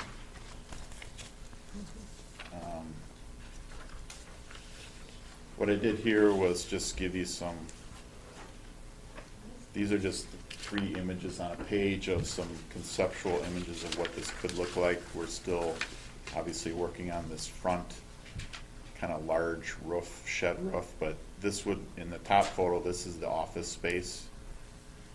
We're looking at everything having pitched roofs, metal, and this middle one would be the repair bay, the end one would be the storage. So this is just another view right here, the office, repair, storage, and you can see the storage steps down. We don't need as much building height in those storage bays. So this is another view. This is storage, repair, office. Top storage, repair, office. This is kind of a shot of what the front of the building could look like from an office kind of public standpoint. Same thing, this is kind of a front elevation. Some of this signage and colonnades, those we'd like to maybe bid those as alternate bids just to see what they would cost and whether or not you'd like to include them in the project. Because they're what I call more architecture, you know, it's and not really needed for the function of the building, but gives a nice public presence to a building. You know, it's what made me become an architect and not just designing a box with a few windows, but give a little character. These images are showing more precast and other things, but obviously we'll come to some different options and we can change out. The colors could remain basically the same or whatever, but through the design process we'd present different options of looks and what have you based on what I'm going to present next and some of the cost options, I'll call it. So this is a shot of looking back towards the office on the bottom of the repair bays. I'd like to get in as much natural light as we can with some windows above some of the garage doors. This is showing the storage bay, repair, office on the end, in the middle, storage, repair, office, kind of the corner of the office. This would be that meeting room, windows here on the corner. Now let's get into the cost. And really this is kind of summarizing the different options that we have. And you'll see that I've attached the different broken down cost estimates at the end. But I think we'll probably just talk about this sheet as a cost sheet, and if you want to get into more detail, we can. But really, we have, we've broken it out in what I'll call the yellow with red lettering. That's a fall construction start. That would be this fall starting. We've got three options. One would be an all metal exterior. The next one would be a hybrid of precast panels up to about 7 or 8 feet, and then doing metal above that. And then the third option would be all precast concrete. So your exterior finishes would be different colors and finishes of precast. They're made in a factory, brought to the site, erected quickly. They're more durable, all that kind of stuff. I've got some things on there, but they are more expensive. So that's kind of why we've given you three options. Kind of one at the, I don't want to say the low end, but it's a lower cost of the all metal exterior. The middle is the hybrid, and the third being the precast. And then the green lettering is what that's a spring 2016 construction start. And like Brian said, we did add on 3.5% to 4% based on what we've been hearing out there for bidding climate and material costs going up. So once again, we have three options: metal, hybrid, and precast based on the spring 2016 construction start. Does the life expectancy of the building change with what it's made from? Yeah, anytime you add more concrete durability, you should get more life out of the building. Okay. And we've had more clients going to what we call hybrid. We're actually working for a technical college right now in Wisconsin Rapids, and we don't know which way they're going to go yet, whether they're going to go all precast or the hybrid version, but we did the WWTC diesel shop edition this past year, and we did all precast on that one. That maybe gets a little more higher use of in and out more than what you guys might have, but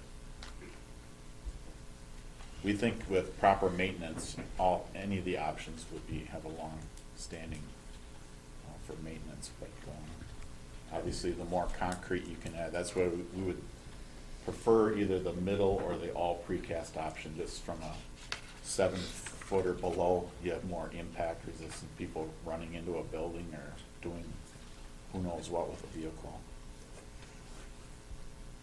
And that's at the bottom of the page. We do have some pros and cons versus metal, steel versus precast. Everything from fire protection to durability, security, thermal performance, acoustic mass, a lot of stuff. Is this number just for the building? Is that site prep and infrastructure? Is that just building costs? No. That has site prep, and it has engineering, architectural fees on it, and it also has 5% contingencies. So it has about $400,000 worth of architectural and contingency, along with $800,000 worth of site prep, or $820,000 roughly. So you have about $1.2 million worth of fees and costs above and beyond the building. So the building cost, you're in that 2.5 to. It really doesn't include any new shop equipment though, such as lifts, crane rails, cranes, anything like that. So, but it does include, data wiring and some allowances for some technology we hooked up to vehicles and other things. Yeah, especially in the office. But a few pages back in here, Dana, you'll see when we get to it. Okay. It has the site prep fees and what's in there in cost. We can get there. Okay. So I was just going to quickly, it's the 12th page, what we call the fall 2015 construction start. And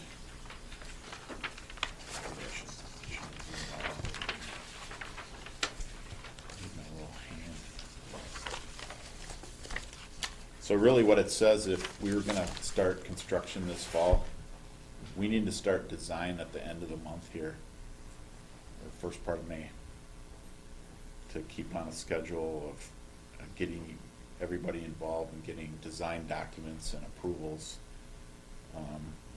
We wouldn't start the actual construction documents till the end of May, but we still need to do a lot of options, and we do wall sections and other finishes and things before we actually start the construction documents.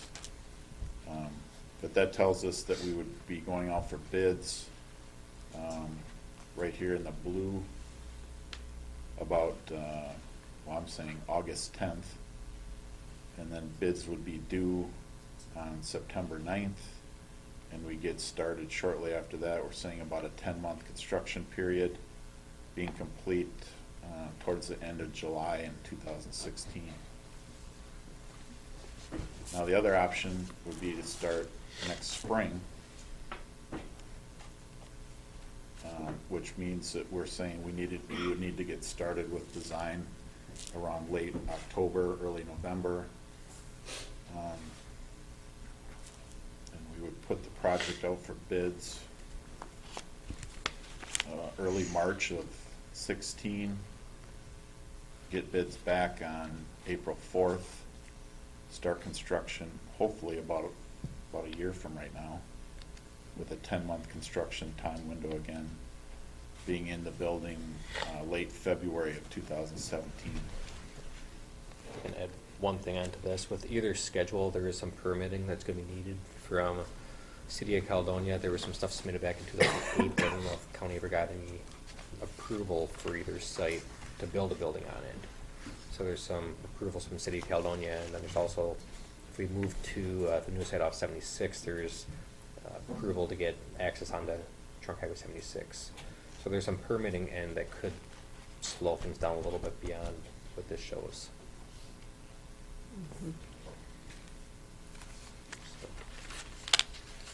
So if we built out on the land outside of town, all the access would be on and off 76, correct? We prefer to go out that way. Okay. So the last pages 14 through 19 are all the cost estimates for each of the 6 options. And hopefully they're all clearly labeled. The red lettering up here is fall 2015, and then they say metal panels or hybrid or precast. So this gets into your cost, Dana, that the first one there, and that cost $3.9 million. Out of that, $840,000 is site work, doing the utilities and site prep. And then at the bottom you have a 5% contingency and 4.6% architecture engineering fees. So we have about 1.2, 1.3 million up there. That's not necessarily dedicated right toward buildings, although the contingency you want to keep in there for unforeseen circumstances. You know, you don't know how the bids are going to come back. What are you saying? Is 1 point? Oh, the site plus that. If you add the site plus architects and contingency and stuff. And then there is a little bit of fixed equipment in there for wiring for Andy and stuff.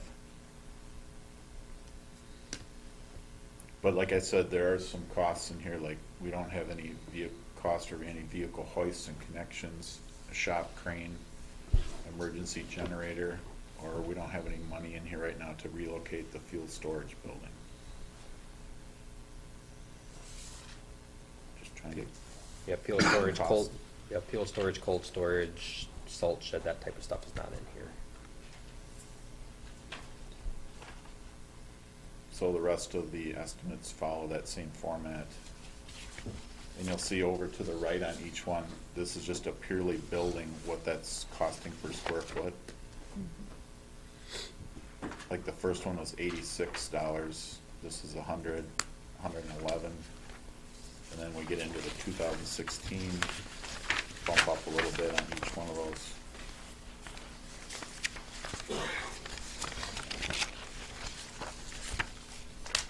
The 2016 is your 3% inflation rate, basically. I think we actually added 4% based on Jeff Weezer's recommendations, so.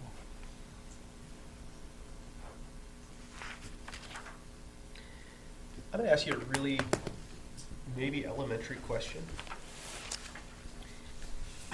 Architectural and engineering fees, you guys, HSR gets paid 4.6% depending on the end cost of the building, correct? We, based on our estimate, that's what we lock in a contract at. If it comes in $1 million under, which it won't. Right. We would still get that same fee. I guess if it my- comes in Right. over, then it's our job to redesign it to meet your budget. My question though is like that, I mean, that 4.6, like, I understand like what it takes to design and engineer a building today, and then in 5 years if it costs more, but it's the same building and plans and engineering, why does it cost more to engineer the same building? I mean, you know, I understand the price of the materials go up, but wouldn't the engineering Because we pay and our the design people be the more, same? because we've had raises in our office and things. I mean, this 4.6, guys in my office right now are probably shooting me because it's such a low fee to do this. Right. This was really based on about a $7 million project. Yeah. Back in 2009, but we're honoring our percentage to you guys still. Sure. Sure. But I hear you. I mean, it's I was just it's all curious, our 'cause- cost of doing business Yeah. too, or buying the software and paying our people and putting lights in our building and heating it. Oh, I totally understand that. You need to have that in there. It's just, it went from 173,000 to a potential of 219,000. I mean, it's just $50,000 for the same building. And that was just a question of why there would be $50,000 more to design the same building from one year to the next. But I understand where you're coming from. Now, what about, Brian, you'd said, now, are these, all of these, are all of these for the site at the, by the school, or are these, you know, we've got like site prep, but it We're doesn't- considering the same site Same- costs for okay. each project based on, we'll probably have, we have worse soils over at the high school site than we do at your existing shop, obviously. Okay. But we're gonna have to do more grading, demolition, things like that at the existing property. So the site preparation is for either site, basically, cost. We kind of wanted to analyze both projects Mhm. the same and not, Yeah. we have an allowance of that money, and I think, well, Brian used to work for Paragon, and Paragon's been involved in some of the cost estimating for both sites, so we're pretty good, I think, on both of those. We're not over estimating, I don't believe, on either property. We may be having to take some alternate bids on paving and other things, but our recommendation would be to build at the new site. We think it's gonna be a cleaner project. You're gonna have more opportunities to add future buildings out there. We think you're confined on your existing site, north to south. I mean, it's a very skinny site. Unless you were able to acquire more fairground property to the east, which I don't think that's gonna happen. We already own it. They own it. Yeah. County Oh, owns it. okay. It's the state. Okay, I was just say, take it away from. Take it away from the fair. Yeah. Well, and maybe that's even something to look at too, is working with the fair. You know, the fair's only 1 week out of the year. Is there something we can do that, you know, that can accommodate both?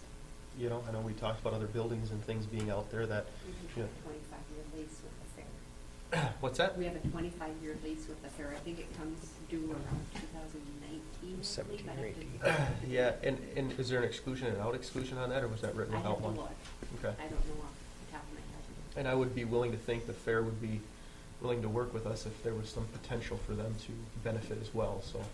But, you know, those are options I think the board needs to look at, is that, Mhm. is that something that we could do? Right. You know, Yeah, we need a little more information on that. yep. Yep. So that's all I have for you today. It's I Good, appreciate because the we numbers and haven't stuff. seen anything. This is good, good start to discussion. We brought a bunch of people over besides for Doug. I have our mechanic over here and Sheila, which has been involved with the plans and stuff here as well. So if you have any questions on, I guess, anything, we can hopefully answer them. We have everyone here today. So, look, there's been discussions on the number of stalls and what do we really need for space, and can we double up on storing vehicles in the mechanics bays or in the wash bay and that type of stuff, so we can go over anything you have for questions as far as why we have it a certain way. What does the mechanic think? For using storage space in the work base, doesn't work. Will never work. I can see You move that. something out, you move something in to work on it, you move that back out to get the other thing back in, that doesn't work. Is it just you're just the one mechanic over there? Yep. Is there ever a time when we would have 6 vehicles at the same time in all 6 of these bays? Like. Oh yes. So you do Well, 6 at the many same time? times. Okay. Well, can I jump into this screen right here? Okay, so you have on the left side you have the 8 vehicles in storage. So that's 4 plows, 2 motor graders, the end loader, and the grinder water truck. And then for the mechanics bays, we still have our skid steers.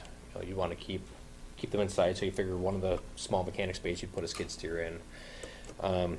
The other small bay might be empty. Maybe you'd have some other type of small equipment being repaired, whether it's a pickup or something that maybe won't be critical to get done that day, but it might be sitting in there. Then you have 4 additional large vehicle bays. One you're going to put the mechanics truck in because that's where most of the tools are on, so you want to have nice, easy access to that as you're repairing a vehicle. You might have a vehicle like a pup trailer or a regular trailer, say something that's being worked on throughout the winter. Might not get used during the winter, but want to have it ready come spring, so it's sitting there, worked on when you have time. Then you have 2 more bays. One you're going to be working on a vehicle, whatever's broken down that day, and then you have the other bay, for welding or. If it looks like we're not going to be utilizing one of the small storage bays in the near future, we'll put, whether it's the attachments in there, maybe it's going to be a mower or 2 sitting inside that can be worked on as you have spare time. So there'll be stuff in them. Can we do maintenance on our other vehicles, like for the police department, or? Currently, we just repair the large vehicles, the plows, the plow skid steers, graders, front end loaders, backhoe, that type of stuff. But there would be potential to change oil on that kind of. If we have another Tires. Mechanic, we could Well, if you definitely do have another, you tires can't and do it all? oil and, we don't have time to keep up with our own vehicles as far as the pickups and stuff for the repair. We're just, let alone taking on sheriff's office and human services and everything else. Use some of those WTC kids to learn.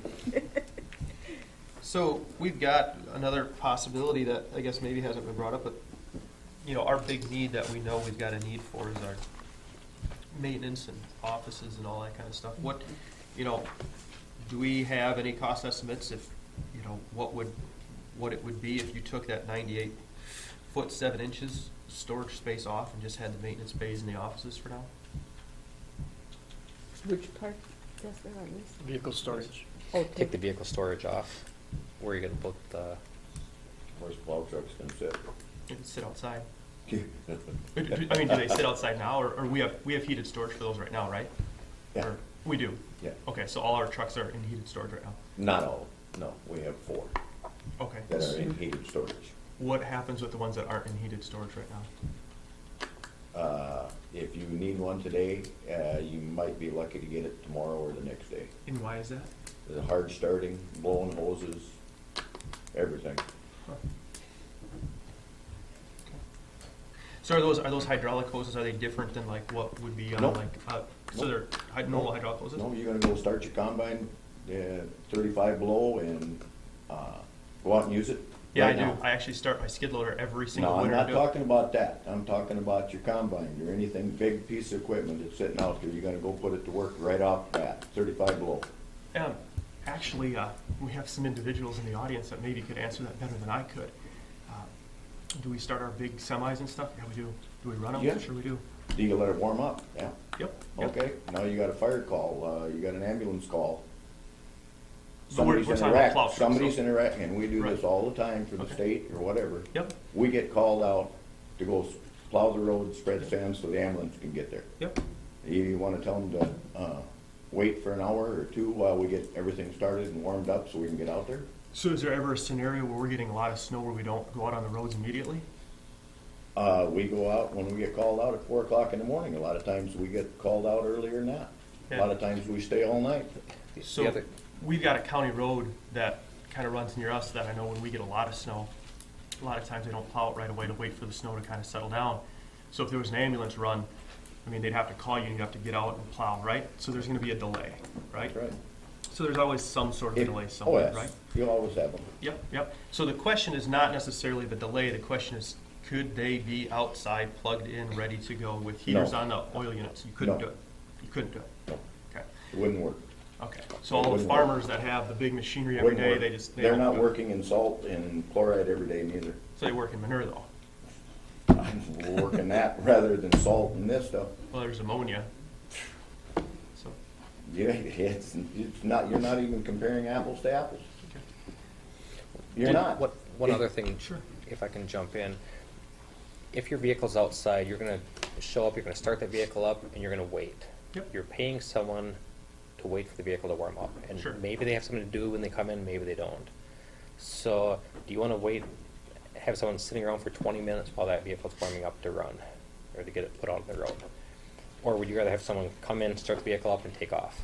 You know, I mean, there's a lot of cost, when you figure day after day after day, starting up a vehicle and waiting, there's a lot of money that's lost in efficiencies. When you can add per bay, what is it, 75,000 a bay? I've got, on the Or- cost estimate on every one of them, there's, it says large vehicle storage building. Right here. Yeah, so So you've got a cost for each cost estimate. So So in like that this one- is the, all precast, about 800,000. So 100,000 a bay, which is a lot of money for the precast, but it's going to be there storing. You know, we're going to have $2.5 million worth of equipment sitting inside that building. Are there any You know, Or you can have that counties- equipment sitting outside. Yeah. It's Are there any mostly counties, owners. state shops, or anybody that leaves their equipment out during the winter? No. Simply not done. Not that I'm aware of.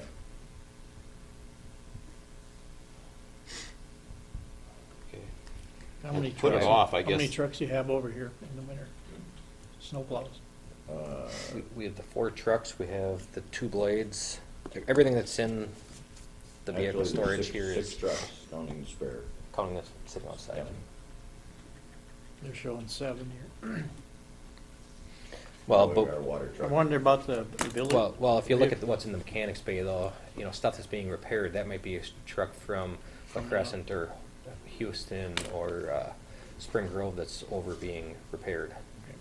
So, and that guy over in that other shop, they might be on a blade that day or doing something else. The vehicle storage building, you're showing the snow plows, they look like semi-trailers there.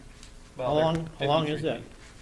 And, I mean, Our- seems to be a lot of wasted space between the, Our longest one is At 100 I down. think it's 43 feet.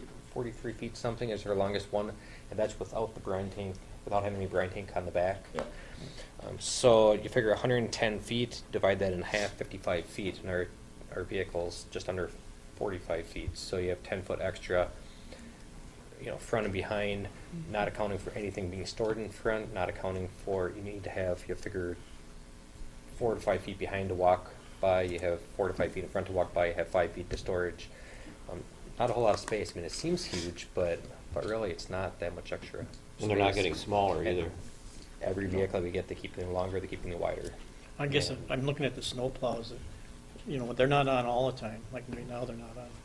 So Correct, but when the okay. snow plow's on, couldn't you lessen up that space, because it's 100 $100 square foot building cost, so. They need to have the plows on and be ready to go. Yeah, right up to each other, and Our- then in the our- summertime, you got that space. Our current building is 45 feet, and we've had OSHA come in and say you can't have your plows on in the winter inside.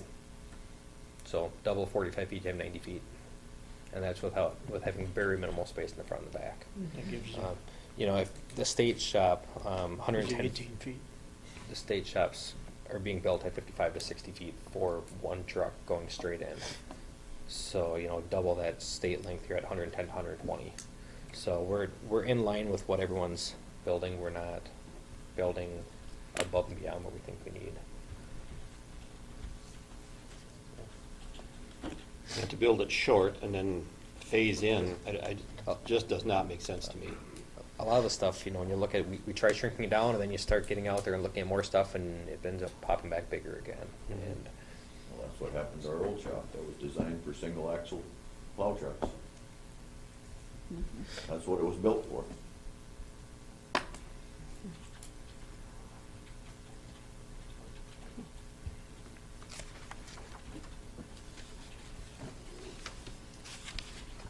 Any more questions?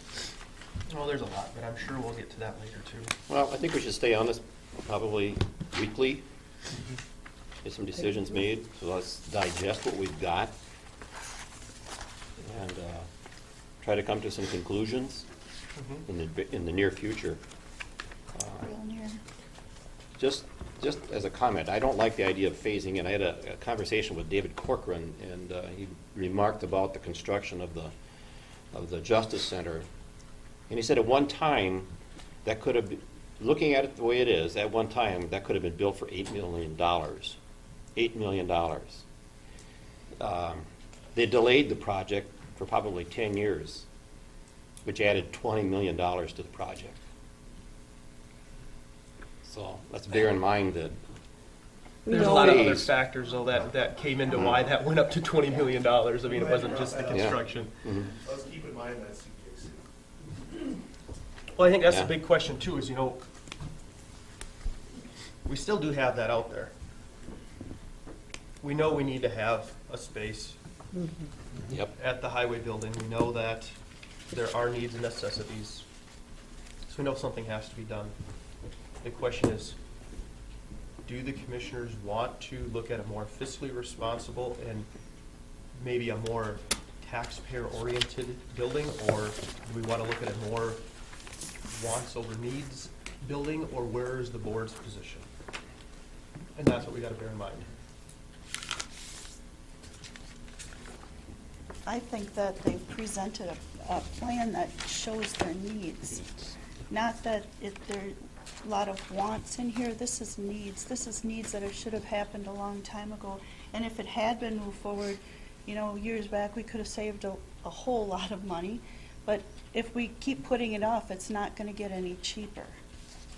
No. And that's being fiscally responsible also.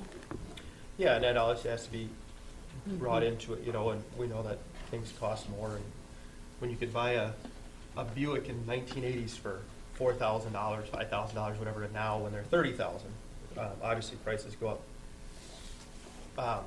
And we also have all those OSHA violations that we dealt with last year, that we know we need to do something soon. Yeah, the question is just how much money does the county want to delegate to the project or not? It's not a public meeting. No, there's, public comment period is over, I'm sorry. Any more discussion? We got a lot of stuff to Yeah. review here and write down questions and. And bear in mind, let's move forward on this, one way or another. So when do decisions start to get made as far as, you know, where Because the we have to building's go out gonna on get? bids and get permits and everything else, so it's gotta be soon. Yeah, so when are we gonna put together a timeline for decisions being made, where it's gonna be built, how much are we willing to put towards it? What do you think, What's month the end? size? End of this month? Brian, end of the month? It's only 2 weeks. You know, it all depends on the pace that the board's comfortable with. I mean, We have, timing-wise, you we need. presented a plan, and it's acceptable to you, I guess? Yes, I mean, I think the Staff. plan is very much what we need, not what we want. There's a lot of decisions that need to be made before we can do anything. I mean, until we select a site, until you select a building type, you know, you don't need to, board doesn't need to say, yes, the exact building layout is approved. But if the board's okay with the general footprint or the size of the maintenance, you know, the number of bays, the size of the office space, you know, we can run with it from there. You know, and then we can go. I mean, the schedule will fall into place based on approvals by the board. Funding, you know, there's going to need to be more talks on the funding side of things once the board decides what the project's going to cost. You know, but there's options, you know, whether it's, you know, cash on hand or pay for, you know, based on bonding, a 5-year, 10-year, and, you know, I mean, there's different things that can be done on the funding side. So it's all going to be based on what site, building type, and. When you talk about like what size and building type, I mean, this is the only option as of right now, correct? So like when we go to the public for public hearing, it's all or nothing, right? This or nothing, or do we have another building, like another plan B, if the public says, we really don't want to put something like this in, do we have a plan B or not really at this point, or? I think if we were, I don't know if we were going to be levying for this, I think we'd go to public, wouldn't we? A public hearing? I would highly recommend Don't you need have it. a public hearing no matter what on this one. You're going to want to hear from the public either way. You're not going to spend $5 million and not ask the public their opinion on it? I think we'll be getting that. Well, I mean, but you better have a formal public hearing on that one. Now that we can decide. So at this point, so let's actually, you know what, I'll motion that we have a public hearing. I don't think it's time right now to motion for it because we don't know. So what's our timeline? What's our timeline? We're talking about possibly getting construction going, trying to do it this winter, but yet we don't have a timeline for we even have a public hearing yet? May 1st. Justin, I'd even say if we too soon for don't have a public hearing if we're public gonna have one. hearing, we still get the input from the people. So right now, does the board, yes or no, want to have a public hearing at some point on this building prior to construction? Why are you coming up with Is it this required? question right now? We haven't even had a chance to think about it. I just Or want to check know and what see your if it's intentions are. required. Do you want to get the views from the public or Why not? would we give just a jump decision when we haven't thought about things? Do you have to think about whether you should have the public's opinion? We have to Justin, look this at is, this this is I'm just just asking an a question. To inappropriate. spend $5 million is not inappropriate. To not ask the public Justin. their input on spending $5 million You is basically inappropriate. have, you know, the project is funded. Sure. There is no reason to go to the public There is for no additional fee. taxes. Just like we talked about, could that $5 million be used in other means or ways to help reduce taxes? It's taxpayer dollars no matter which way you try and slice Exactly, this. yeah. How does the taxpayers want their money spent? Do they want it spent here? Do they want it spent helping out in public health, Department of Human Services, somewhere else? I mean, that's the question. And let the highway department go. Well, it should go out to the public and at least get their opinion, right? You know, some things that They we're hired us for that. elected to vote on also, Justin. That's why Yeah. we have guidelines as to where That's we right. need public hearings and where they're not required. That's right. And who elected you? The people. You Yep. work for the people. Get their input. That comes along. Okay. We get their I move input. right now that we go to public hearing within the next month on the Highway Department building. Motion is made by Commissioner Siniewski to have a public hearing. Is there a second?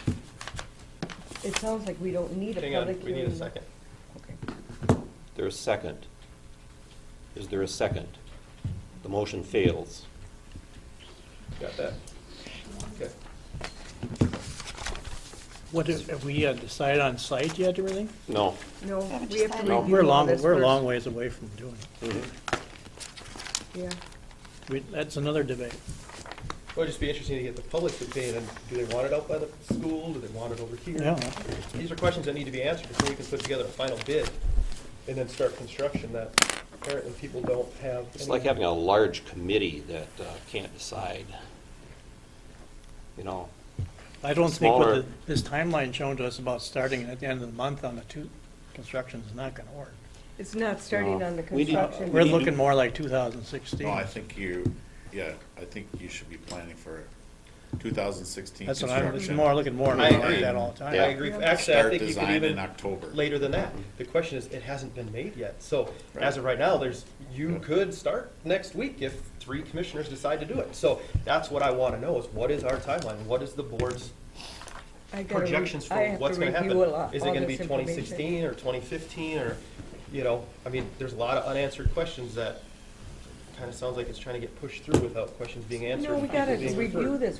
This is the first time we've even seen this. The finances Justin, and stuff, I you were haven't on seen the it. committee, they met for finances. Did Absolutely. you go over it with them there? I was gone that weekend, Judy. I was down in Alabama. Now, I don't think I need to go over finances to tell you that we need to have a public hearing and find out if we should be spending $5 million.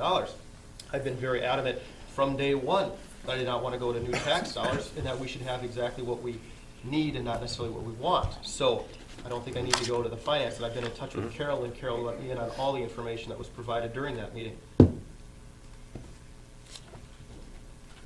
Motion to adjourn. Motion made to adjourn. Is there a second? I'll second it. Motion made and seconded. Is there any discussion? All those in favor say aye. Aye. And opposed, nay. Nay. I heard three. Why do we Three wanna- ayes, why do we wanna 2 nay. run? Excuse me? We're not done talking about it, right? That's all right. They We don't gotta want to talk re- about it anymore. We Dana. gotta It's clear. review this, so this is the Yeah. first I've even We come seen back this. again, this will be on agenda, we'll discuss it further. Yes. I'm sure we will.